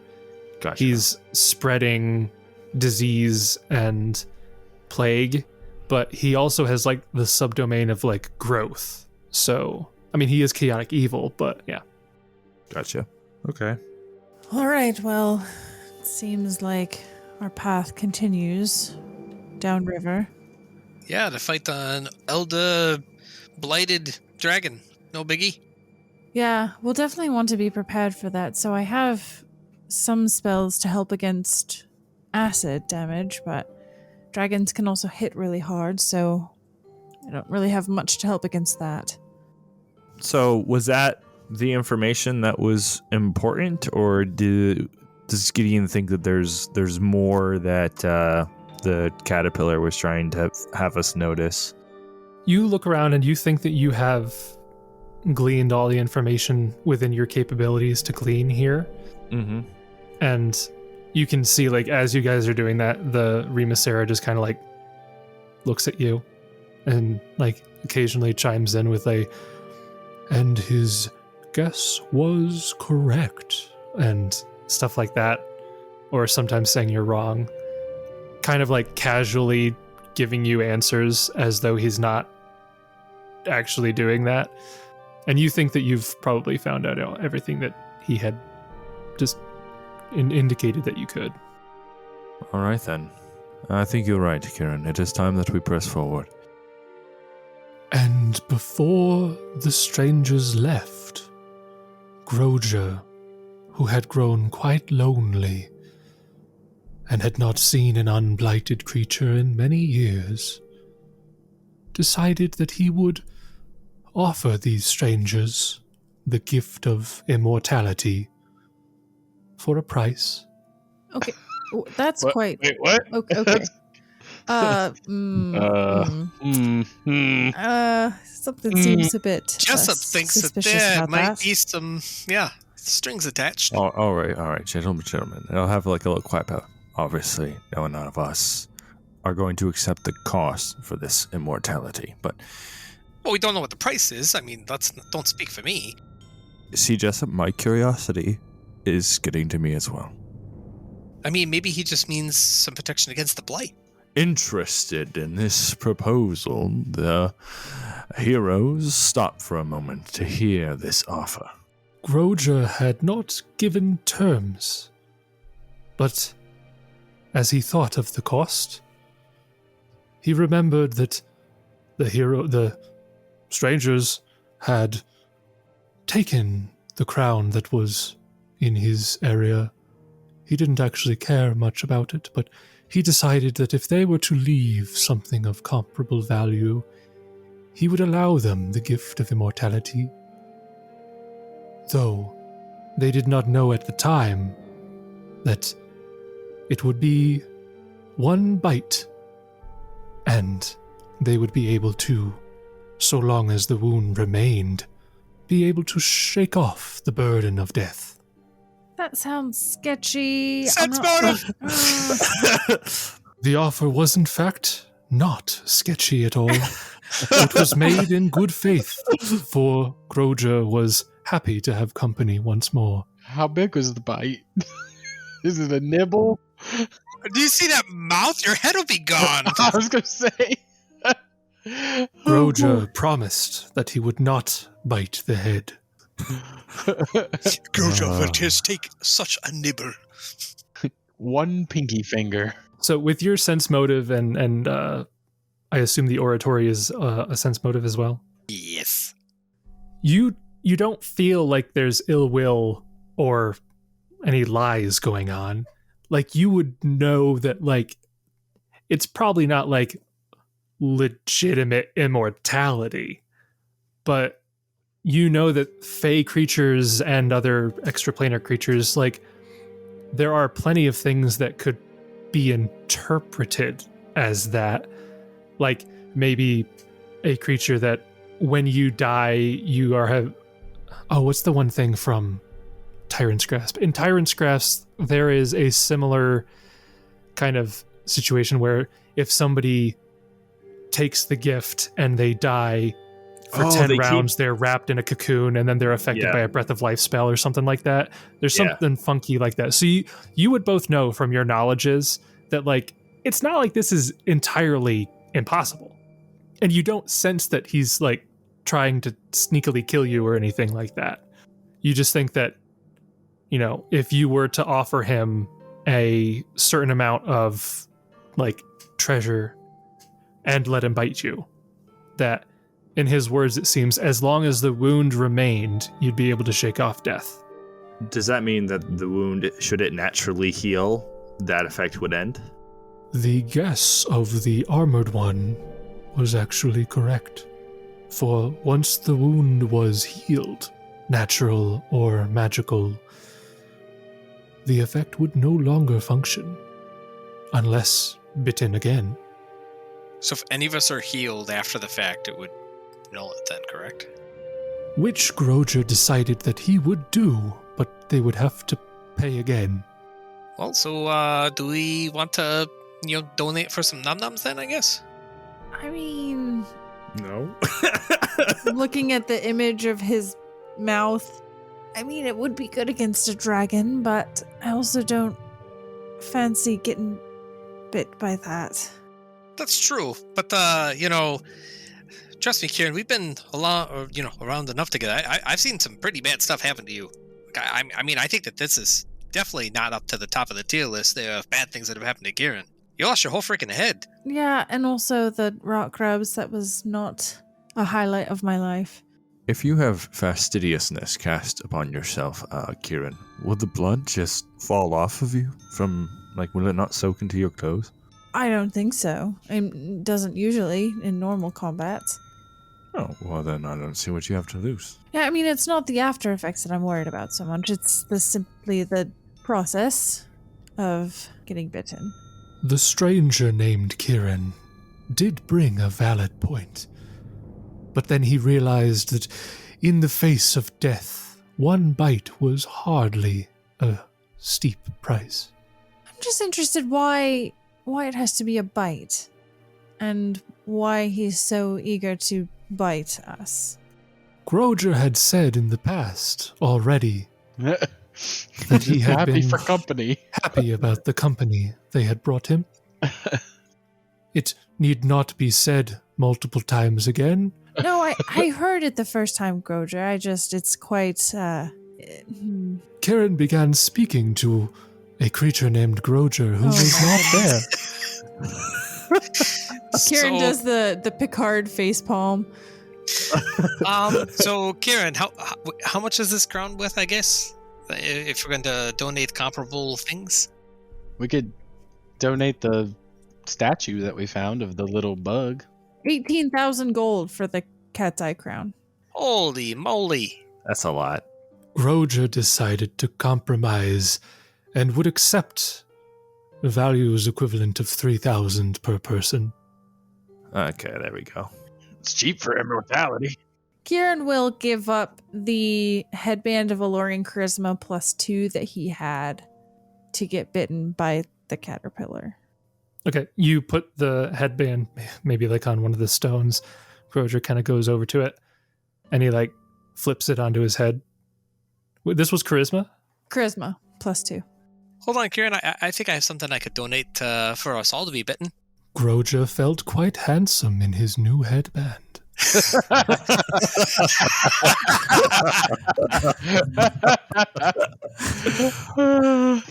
Yes, the man in steel thought that it did in fact improve the visage of one Groger. That's one sexy caterpillar. Probably gonna get kinkier because I have a Tamer's whip here. Oh boy. Oh boy. Oh, what? It's 11,901 gold. So Where did you? What is this? I've had He's this. had it for a while. You've had a Tamer's whip? I found it in my bag. It was at the bottom. Yeah. If Why I do you recall correctly, you found that Tamer's whip from the one hobgoblin in book 3 at the Warbeast camp. Oh, I thought it was book 2. No, I think the Warbeast camp was book 3. No, it was book 3. Because I think that was the whip we found when we fought in the cave with the Gorgons. Yep. Oh, for some reason I thought that you had it in the tower in Travale. I had a whip, a regular whip. He had a regular whip. Oh, a And then regular when we whip. found the Tamer's whip, we're like, here, Jessup, you could do whips. Then I was like, yeah, they're going to be cool. And I was like, nah, Jessup sucks with them. Just never used him because Yeah. he sucks with him. He never And hit then anything anytime with we him. went anywhere, I couldn't sell it because it was almost worth 12k, and then I forgot until I was cleaning up my character sheet. So I guess I can donate this with the promise of maybe we get a, if we need another bite later. Groger decided that that deal was fine. All right, so all right. all right, well I can make it even 12,000 with another 99 gold. We're going to come back and he's just whipping this thing around. He's swinging from tree to tree like Tarzan. We're gonna have one comment and come back and ask for it again. Like, Gojo, surprised that was a short amount of time. So, how is this gonna work? Like coming back from the dead and being immortal and all that. You don't know. All right. Well, I'll take my tiny bite. Okay. So yeah, Groger would go to each of you, and like I'll even let you decide where he bites you, like Right on the on the arm. buttocks. Okay, he'll do it. He'll do it. All right. Care. Jessup's whole story is he was bitten in the butt by a troll. Nobody believed him. Now if he tells him it was made of caterpillar, made It was a human-faced caterpillar that bit his butt. That's where he got his scars. So I have a gross question. If you were to further agitate the wound and perhaps like put a stick in there so it stays open and doesn't heal, would that What? would that What are you? become more immortal. would that let you just keep dealing with it? Like, should I switch and start worshiping Zon-Kuthon and just accept permanent pain in exchange for immortality? Presumably, once the effect take hold, it wouldn't be like a forever thing. Presumably. Okay. It was a cool character idea, though. Somebody who's just got, like, a metal spike through them, just permanently. Yeah, chances are whatever effect occurs that brings you back from the dead probably heals the wound. That's too bad. It was a really cool character image of this dude with just, like, metal spikes, like, jammed through his arms. So I'm going to roll the bite damage, and I'll just, whatever this is, I'll just give it to each of you. Oran immediately channels to heal it all. I think that I want to accept this, but the problem is if I just heal, then it doesn't help. It goes away. I would say that as long as you don't heal all of this damage. Got you. So if you don't, so you can heal, you get a new cap, basically. Yeah, as long Does as... Gideon take half my damage? No. Yeah, that's gone. Yeah. Oh. I'll turn it back on, but not now. Come on. Oh my goodness, 15 damage for that. Good grief. That's Yeah. not too bad. So all four of you take 15 points of damage, and the way that I'm going to do this is if you die and you have not at any point basically been brought up to full, meaning that 15 was fully healed, this effect will still be in place. Okay, that seems fair. But if you're ever healed to the point where you're like, oh, I'm good, all of my wounds are healed, it no longer affects you. Gotcha. Makes sense. So, like, if we die, then the effect is just gone, right? It's not like you die, you're brought back, you're healed Well, a little bit. presumably this prevents or otherwise reverses death in some way. Okay.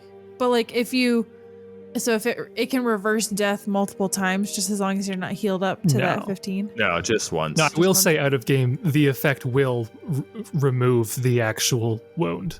Okay, I see. Okay. Okay, so we all got bit. Cool. Like zombies. Kieran does not get bit on his butt, contrary to what the others may Lame. choose to do. How big is this bite?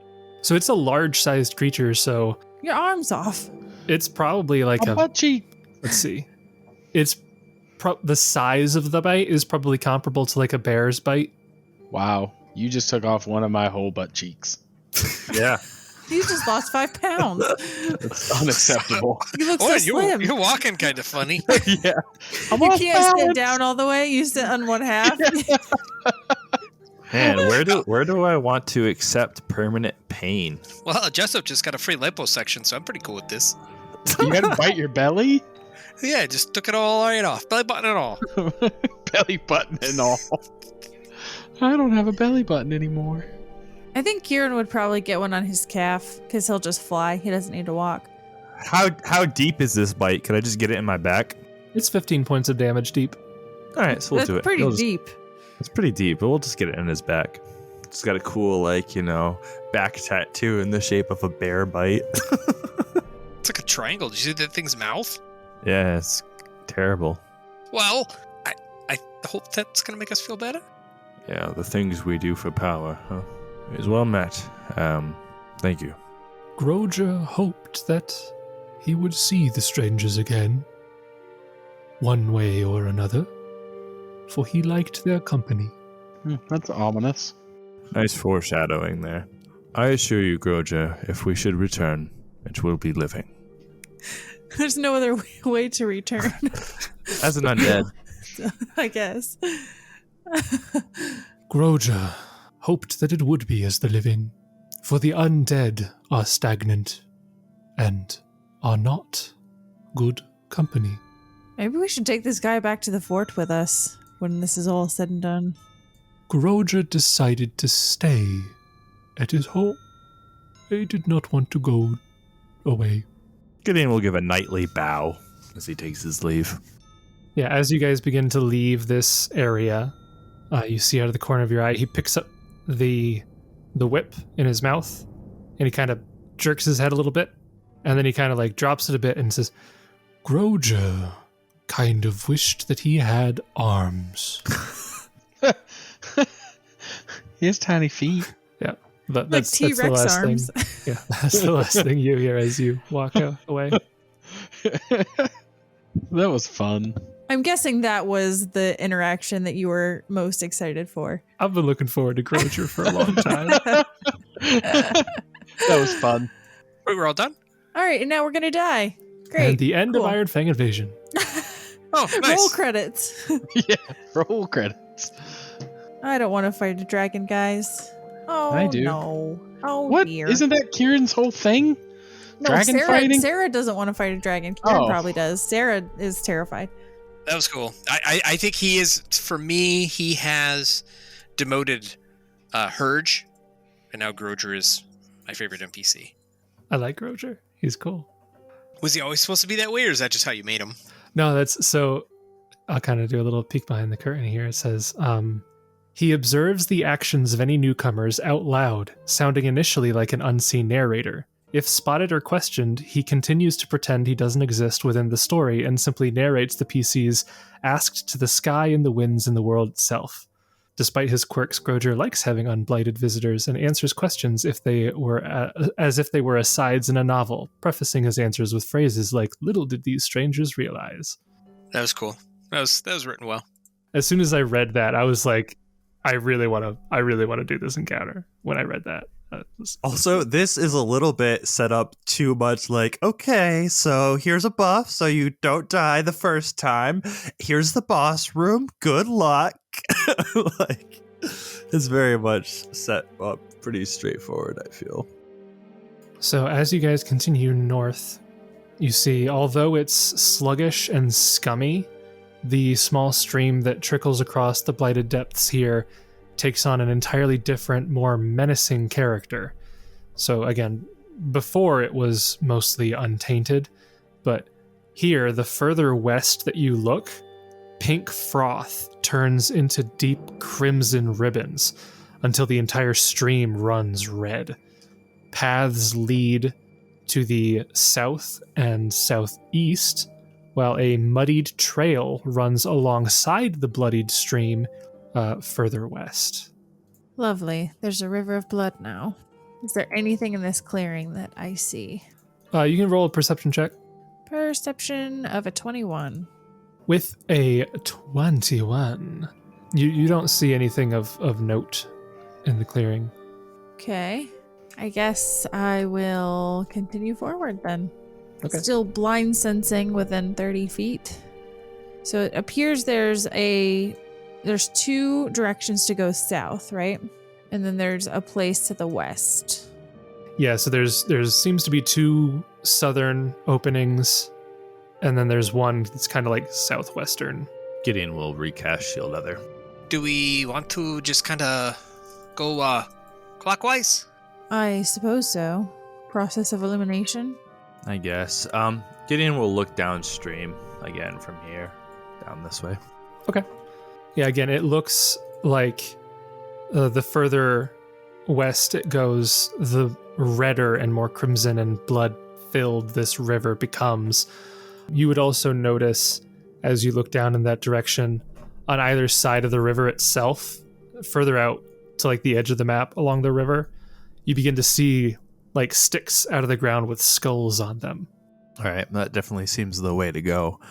But until then, yeah, let's go ahead and investigate down here. All right. Continuing slowly, cautiously, flying, all while dripping blood from my bitten leg. Follow the blood trail, boys. Jessup follows the river. Ah! Oh my, this looks like a little campfire.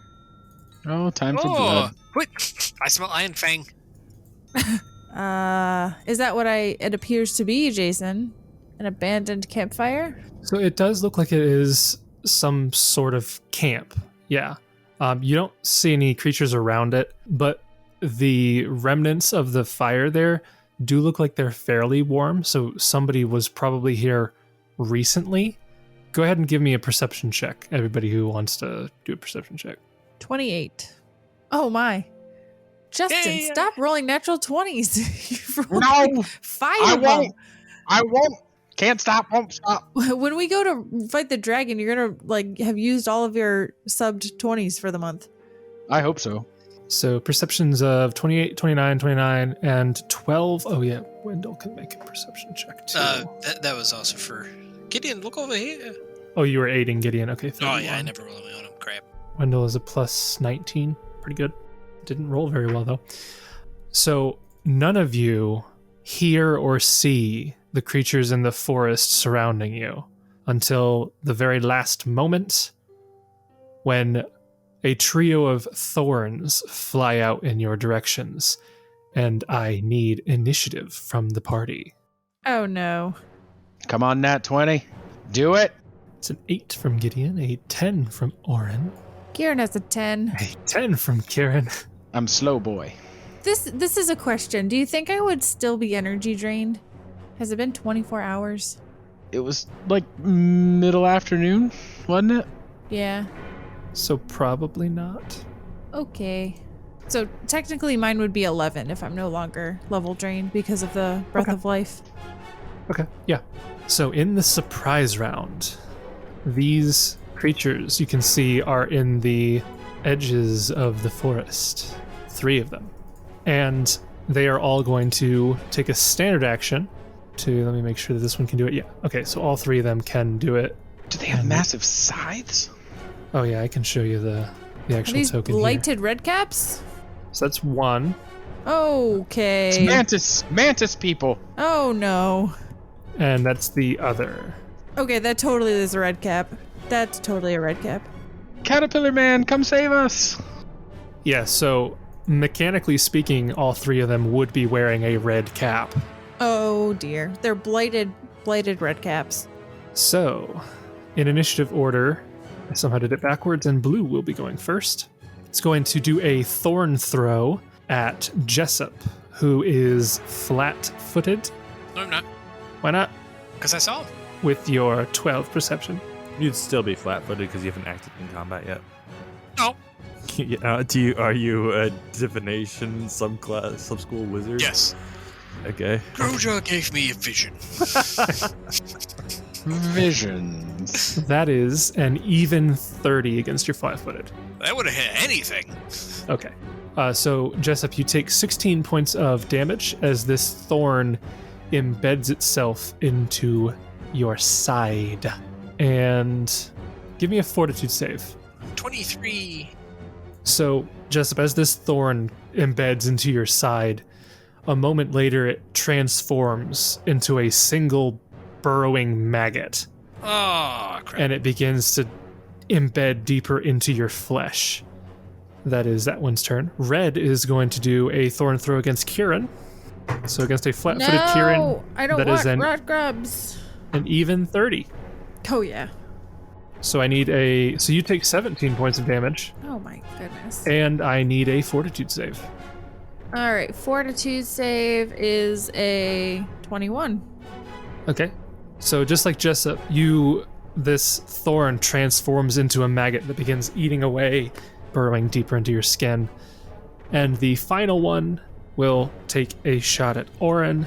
Even No. flat-footed, that's a bad roll. At even 20 against flat-footed. No. So this thorn just rebounds off your armor. Ping! That brings us to the first round of actual initiative. Jessup, you're up. Ah! What is this thing? Yes. Are you doing a knowledge check? Can I do it on the burrowing grub? Give me a knowledge nature check using the DC of the creature, and I'll allow that to be one of the questions. 33? 33. So you identify this as it's partially a red cap. It is definitely a blighted creature, but it is a amalgamation of a red cap, and you think that it might have some quickling in there. The antenna look very similar to Wendell. So it's some sort of chimeric amalgamation of red cap and quickling and blight. Ah, it's a quick cap. Yes, the quick caps. And you wanted to know about the thorn. Yeah. This is actually part of the Blighted Fae template that these creatures gained when they were blighted. They have an ability called Thorn Throw, which basically is a standard action. They can throw a thorn and try to hit you. The ability that you're probably more interested in is called Parasitic Bond. So you can feel, Jessup, from this wound and this maggot eating away at you, you feel like there's some sort of connection, some sort of link or bond between you and the creature that threw the thorn at you. And you suspect that it is probably not too different than the bond that Gideon often shares with Oran. Oh, so if they take damage, we'll take half of it? Seemingly, that's the impression that Jessup gets. He thinks you feel like the damage dealt to them, part of that is going to be transferred back to you. Oh, no. Cool.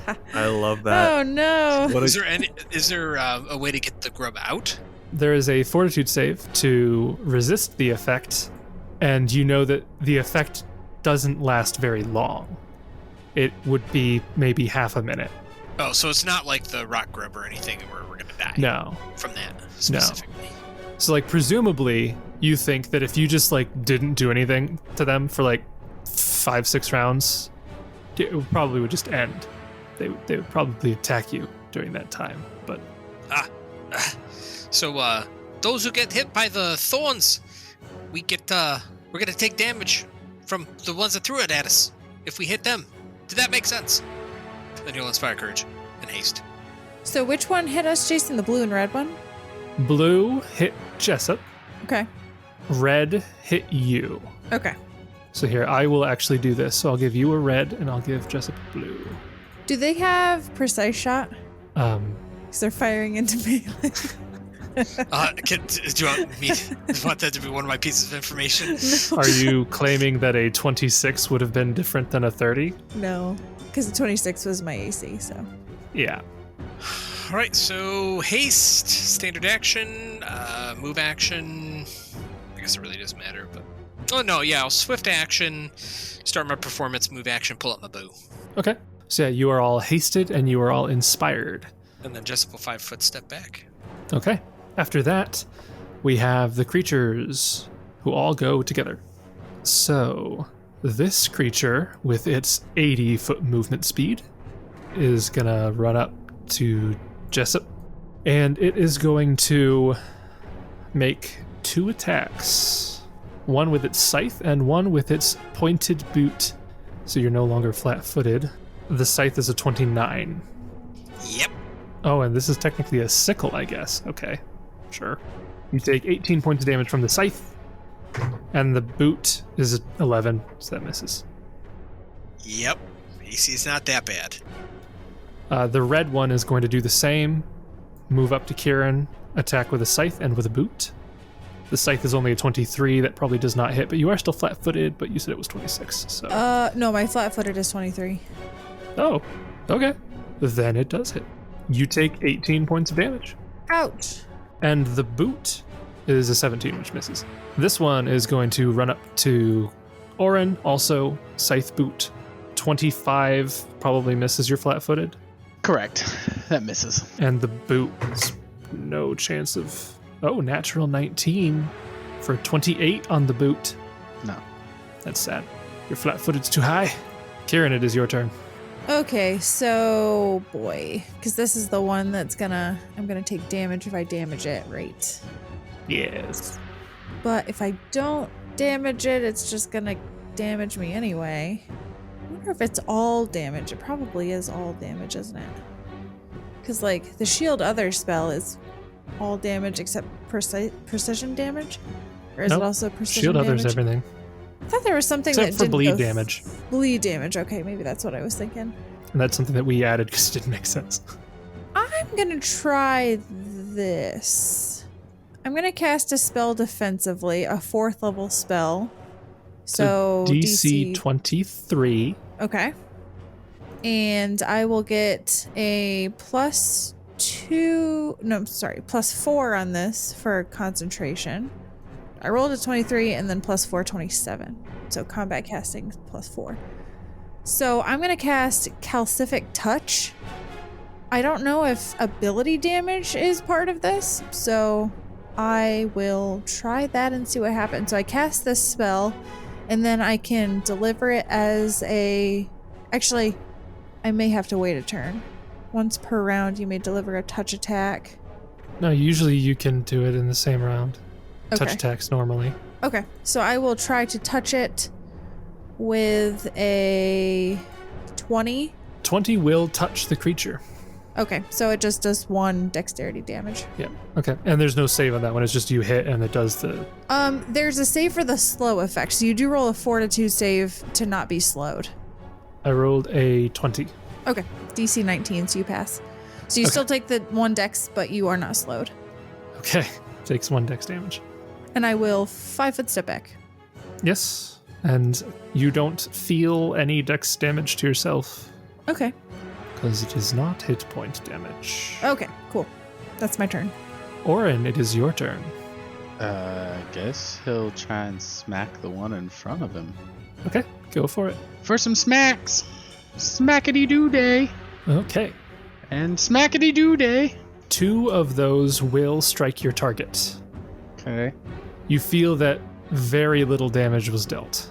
Do I feel like 1 point of damage per attack was dealt? Is that how I'm feeling right about now? I feel like Jessup's distorted voice did more of an impact than Yeah.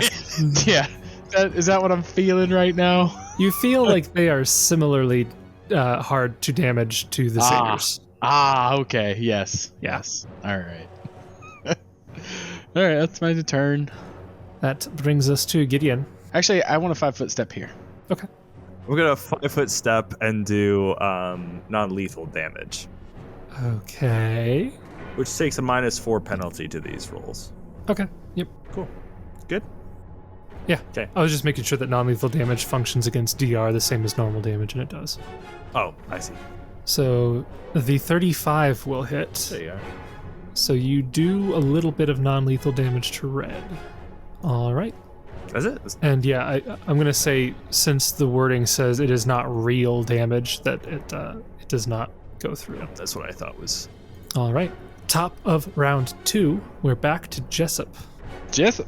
Jessup will 5-foot step back, and then he is going to cast.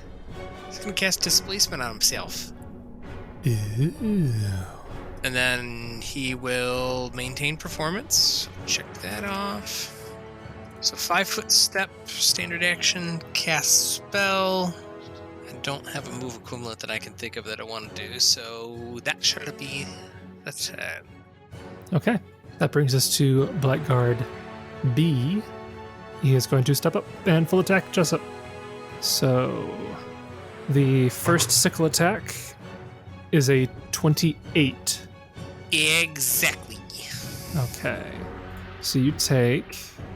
Maybe. Or maybe not. I don't know. I don't know if they have vision or not. Special vision, but... Oh, that's right. Yeah. They have permanent true seeing. No, just kidding. Well, that sucks. So again, 1 to 50 is a miss. And 49 is a so miss. Close.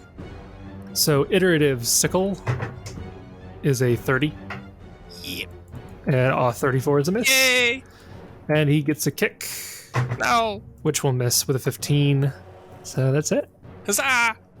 Red is going to heal up a little bit by the looks of it.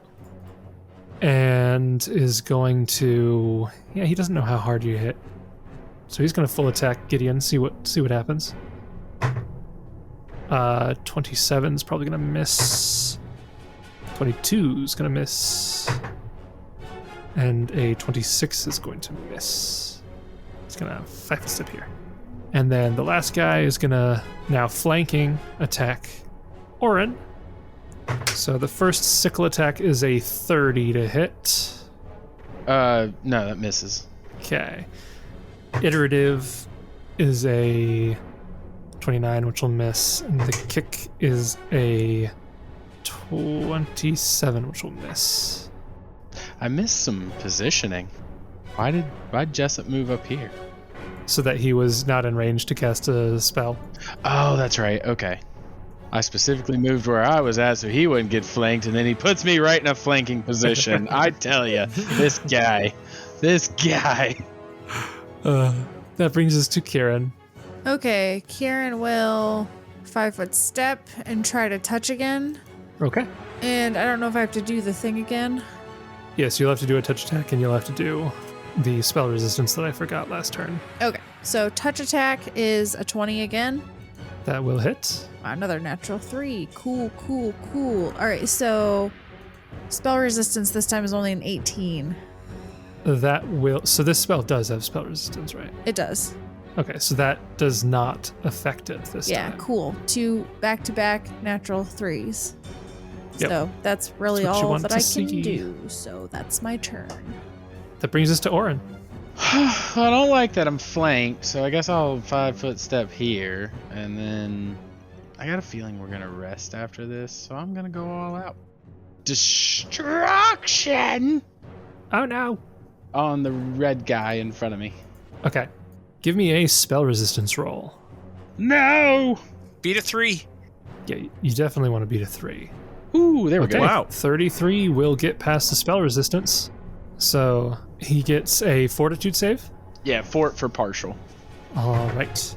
He rolls a natural 2 for a 16. That will fail, which means you take 140 points. I say no, sir. Oh my goodness. And are you slain? 140? Yeah. Nope. Ah, nuts! I'll never get to consume anything in holy fire. This is ridiculous. First his goggles bracking somewhere though. I'll never get to, he says. I'll never. Got him dang close. Ah! I'll never get to consume something in holy fire. All right, that's my turn. All right, that brings us to Gideon. That's funny. So we'll full round attack again, but Okay. again non-lethal. I don't want to hurt my good buddy. Yeah, it looks like almost all the damage you dealt to it last round got healed. So Healed? Yeah, I think they have fast healing. It's probably like fast healing of 50. yeah, pulling the curtain back slightly. These guys have the works. They've got DR. They've got spell resistance. They've got fast healing. They're immune to destruction spells. That seems unlikely. Destruction spells specifically. If they did all of that, maybe I want to change tactics here. Oh, you're gonna cast destruction? Destruction. Kieran's like, my side hurts. You just see Kieran fall My dead. spleen. That'd be funny. Like you instantly take 70 points of damage, just kills Jessup. It's fine. We can resurrect him later. He's like, oh, I forgot about that. Let's see here. Are we all within good amount of range? Yeah, we're all in good amount of range. Yeah, let's change tactics a bit. He'll 5-foot step back. He'll go ahead and cast Good Hope. Okay. So everybody now has a morale bonus from Good Hope. And he'll go ahead and do an invocation of something helpful. We'll just go for the damage. We'll do destruction. Okay. So everybody has Invocation of Destruction and Good Hope. And destruction, is that, that's +3 right now, right? Yep. Yeah. Nice. Brings us to Wendell, who is going to stand over there invisibly. And Jessup. I'm going to delay. I'm going to maintain performance, so I'll at least check one of those off as my free action, and then I will delay my turn. Okay. Preferably until after Oran goes. We'll see. Next up, we have Polite Guard B. And by B, I mean blue. He's going to full attack. He's already at full health, so he doesn't heal anything. I think that hits with a 31. Yep. Iterative misses with a 13, and the boot misses with a 17. But one scythe gets through. Maybe. Maybe. Dang it. So close, though. That's very, very close. So you take 20 damage. Oh my goodness gracious. Just turn. Max damage. Red is going to continue full attacking Kieran. So 36. 34, sorry. Followed by a 28. Followed by a 28 with the boot. Natural 19 on the boot. Which of those hit? All of the above. Oh, sweet.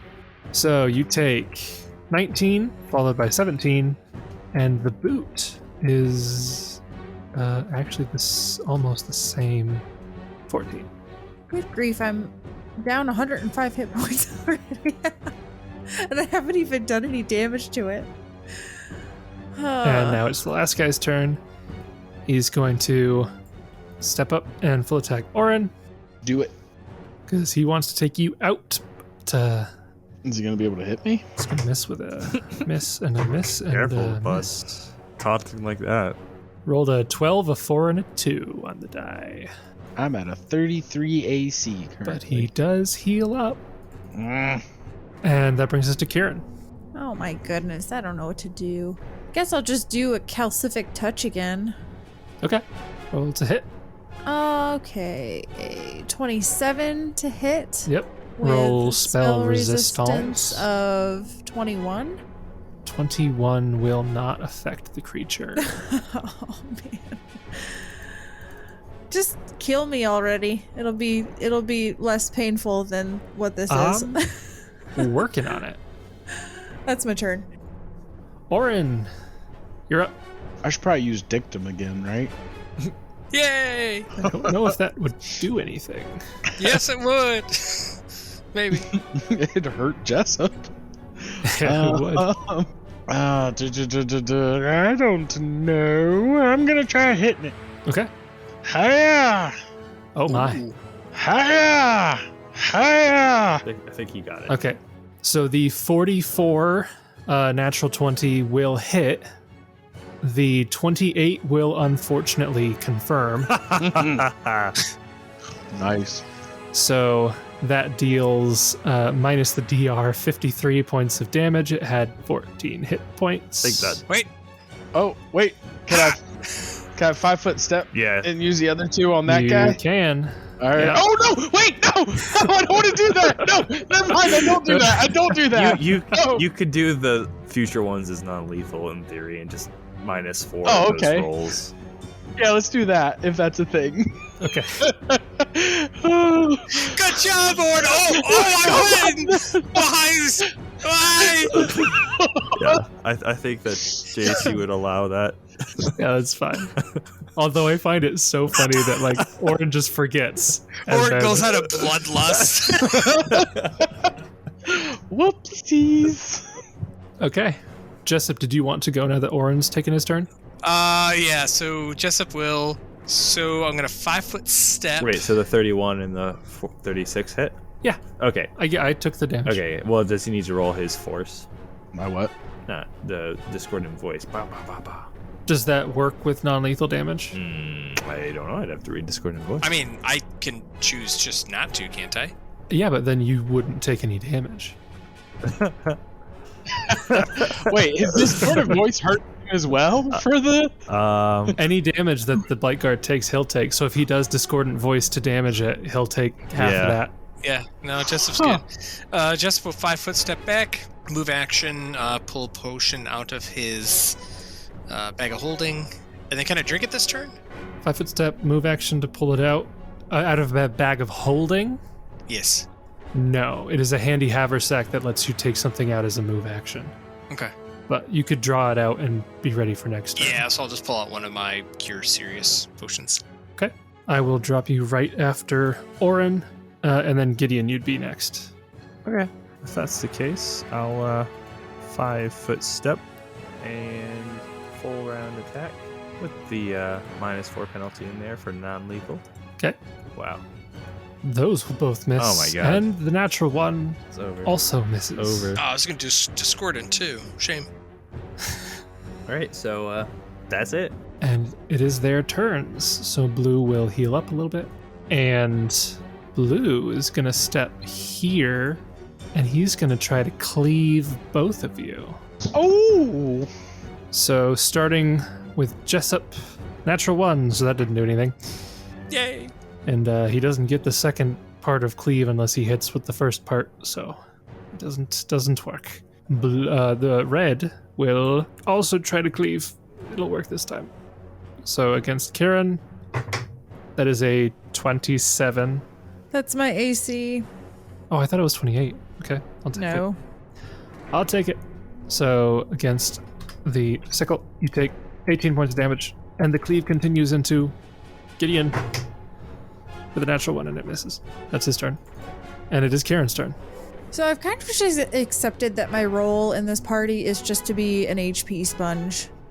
Because I literally don't really ever do anything else but just take damage. So I guess if I'm taking the damage, nobody else is. So I will melee attack 31 to hit.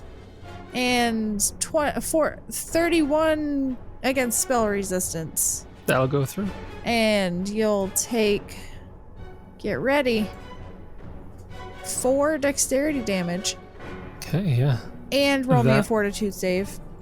That will affect its modifiers. Fortitude save, you say. Yes, please. 23. That passes. You are not slowed. And I will 5-foot step back. Oh, it's right next to me. Shoot. I guess I'll go back. That's my turn. Okay. Oran, you're up. Yeah, boy. I don't know. Is there a way to get rid of the rock grubs? Other than just waiting until the duration ends, probably not. Then I'll try for some non-lethal damage. The first attack will hit. Oh, wait, no, you're pre-programming in the -4, so the third Yeah. one will hit as well. Yeah. The -4 is in there. 13. Okay. So that's your turn? Yes. Okay. That brings us to Jessup. Yes. Alright, standard action. Drink my potion. So it's Cure Serious, so 3d plus 5? Yes. You would have to step back for that if you didn't already. Oh, that provokes. Drinking That's a potion provokes, rude. yes. Can I drink it defensively? Not that I'm aware of. I cast the spell defensively. drink a potion defensively. So I will, I'll step back. All right, so 5 foot step back, drink the potion. I will also, I'm going to drop my performance so it lingers. I will free action drop my bow, move action, pull out my dagger. Okay. Brings us to Gideon. Okay, 5 foot step, full attack. All right. So the 29 will hit. So you do 3 damage. Top of round 5, we have Red, who will heal back all the damage that he just took. Yep. And then he is going to step up and full attack Kieran. Natural 1, Oh, good. natural 5, natural 18 for 27 on the kick. Boop. That's my AC. Don't kick me. He kicks me in the shin where I got bit. That's what I'm thinking is he just keeps shin kicking you. Ouch. 13 damage. Stop. They are small-sized creatures, so... Oh, wait, no. The Blight Guards are actually medium. This guy was small. These guys are medium. All right, so that is his attack. And as his turn ends, since this is round 5, the maggot in your side, Kieran, detaches and falls to the ground. Oh, good. Just as I'm almost dead. Cool. Yeah. Yeah. Blue will do the same. Try to go after his main target. That's going to miss with a 23. That's going to miss with a worse roll on the iterative. And a 20 on the kick is probably going to miss. So. Yay! And at the end of his turn, the grub detaches, or not the grub, the maggot detaches from you as well, Jessup. And it's your turn, Kieran. Okay, Kieran will 5 foot step back and full attack with his glaive. Just so you know, and you can do this still if you want to, you could do your claw and bite attack and then 5 foot step into your glaives. Because I would still get iterative with my glaive if I did that. I mean, you'll get iterative either way. It's just that Okay. if you 5 foot step back first, you can't do your claw or bite because you'd be at reach. Yeah, okay. I wasn't going to, but I guess there's really no downside, so I will... It's up to you. I mean, you have to spend a use of your claws, but... Yeah, I will grow my claws, and I will do a bite attack, which is a 40, That'll hit. a claw attack, which is a 32, Yeah. and then a glaive attack, which is a 41, a hasted glaive attack, which is a 36, and my iterative glaive, which is a 30. So all of those will hit. Okay, so the bite attack is going to be... I don't know why there's... Oh, electricity. Oh, good heavens. What has happened here? I don't know. Do you get electricity with it? Yeah, but not... So just the 4 from the 1d6? It's because all your damage buffs are being applied to it. Yeah. But So it's just the 1d4. Yeah. Well, 1d6, it's 1d6. Yeah, you rolled a 4 and a 1d6. So I can But it's weird. I have it programmed right for the claws. Anyway, so that was the bite damage. The claw damage is 19 slashing and 1 acid. Maybe that's not programmed right. I don't know. I'm so confused. Anyway, and then the glaive attack. First glaive attack is 26. Second glaive attack is 29. Third glaive attack is 32. Okay. So I will then be 5 foot stepped back, and that will be my turn. Yep. So you feel like you did a pretty significant amount of damage to it, even despite the DR. You think the electricity was resisted entirely. Any acid that might have been present in those calculations seems to have gone through. That brings us to Oran. Hey, that's me. So he no longer has the grub, right? Yep, you see the maggot Maggot. has fallen. You're no longer maggoty. All we've had is maggoty Jessup for 3 stinking days. I guess I'll just try and attack it fully out. Okay. Yeah. Badoop, badoop, badoop, badoop, badoop. The first 2 hit. Sad. Okay, I'm not gonna roll damage on the third because it's a miss. Badoop, badoop, badoop. All right. And 5 foot step. Okay. That brings us to Jessup. Jessup. Jessup will 5 foot step. He can start poking. Okay. Actually, well, he will 5 foot step Swift action, start his performance. Back up. And then he will full attack. Yeah! The 37 will hit. Ha! Ooh, 14. Nice. All right. Hold, please. You get that extra 4 in there. Yep. He's hurting. Or we got him on the ropes. Rope-a-dope. That brings us to Gideon. He'll 5-foot step here and do the same thing. All right. This is still non-lethal. Yeah. So the 24 will miss, but the other 2 will hit. I'm thinking about a change of tactics. All right. Top of round 6. It's their turns. So they're both going to go up a little bit in HP. And they're going after their targets. They know who they stabbed. We'll do Kieran first. That's going to miss with a 26, just barely. Iterative, 13. Kick, 25. On Jessup, got a 19. Bad rolls this round. 20 with the iterative, and the kick, 27 with the kick. Does 27 hit Jessup? Oh, nope. Okay. Because of haste. All right. Yeah, all of them miss. Brings us to Kieran. All right, I'm gonna rinse and repeat. So, first bite attack is 37. Yep. Claw attack is 39. Yep. Glaive attack 32. Yep. Hasted glaive 36. Iterative Yep. glaive 21. 21 will miss. All right, so I think I have this damage programmed right now. So the bite attack will do 22 points of bludgeoning, piercing, slashing, 3 electricity. Claws will do... Okay, so 17 bludgeoning, slashing, 4 electricity, 2 acid. Okay. And then glaive attack will do 20 points of slashing, 4 points of electricity. And then hasted glaive will do 23 points of slashing, 3 electricity. Okay. And I will 5-foot step back. And that's my turn. Brings us to Oran. I'll try to kill the blue one. 43 will hit, 27 will hit, and 31 will hit. So that's 13. Give him the voice, Jessup. Give him the voice. 15. Okay. Quite a bit of damage, but it still stands. Ugh, the worst. That brings us to Jessup. 5 step. Flanking. And he'll attack. We're flanking. So just be +2 to all of these. 38, 24, and 37. Okay. So 2 of those will hit. Another 4 discordant. All right. And I shall check off another bardic performance for maintaining. Bottom of the round, we have Gideon.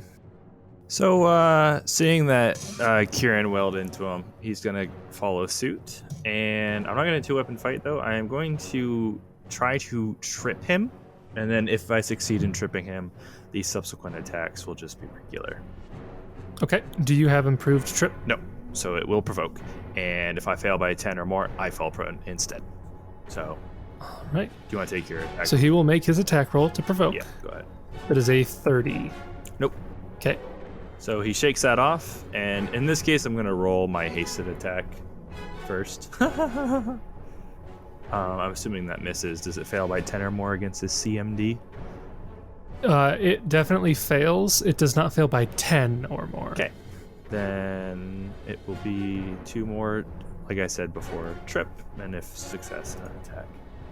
Okay. It does not appear to have combat reflexes. Okay. And both of these are also trip attempts? Yep. Until he gets one. Okay. 26 fails. 29 is its CMD. Nice. So he trips. Okay. So he's prone. Okay. And that's your turn? I guess I'll 5-foot step there.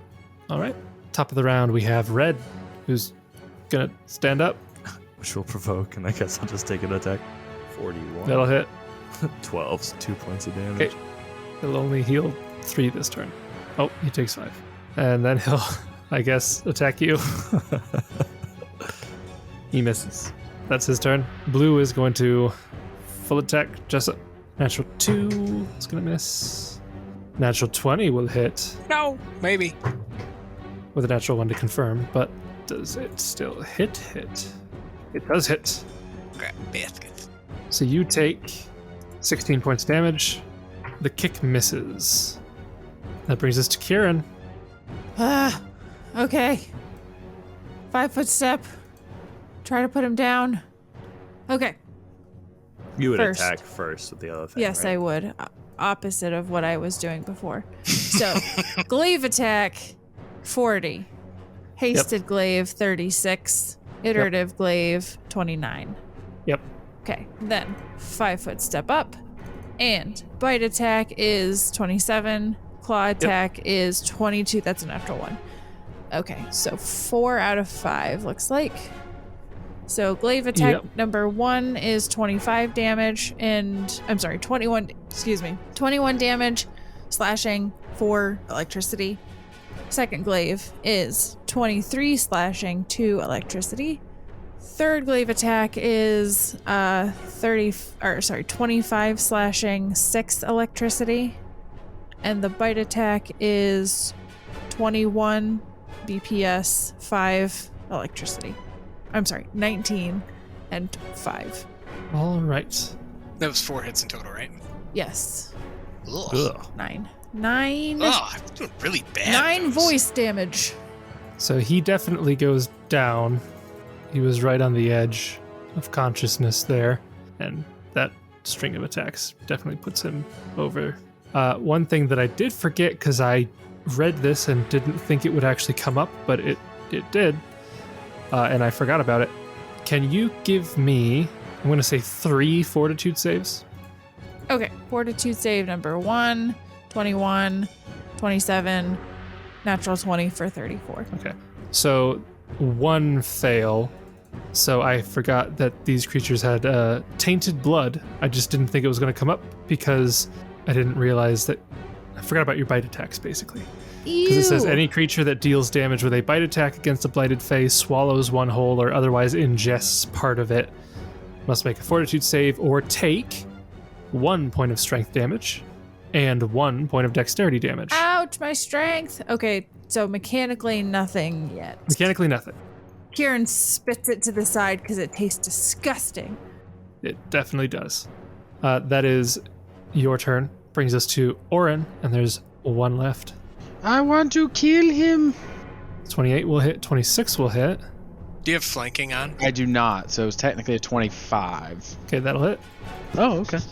Nice. There you go. There you go. Ooh, close, but he is still up. Wow. Brings us to Jessup. The finisher! Jessup will do his natural bite attack. Go for it. His natural bite. So nat 1 miss, 27 and 24. 27 will hit. Oh no! Nah, he's still up. Oh! Brings us to Gideon. Charge! Who will go ahead and do it? He can't charge because the body's in the way. But he can hopefully set up flanking for Kieran if it matters. 32 will hit. 17. Oh, come on! 1 more! 8. I'm just chipping away.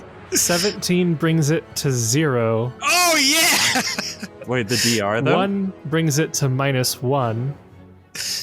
That with the DR, it had 7 hit points left. So it falls unconscious. It's its turn next, so it comes back up with fast healing.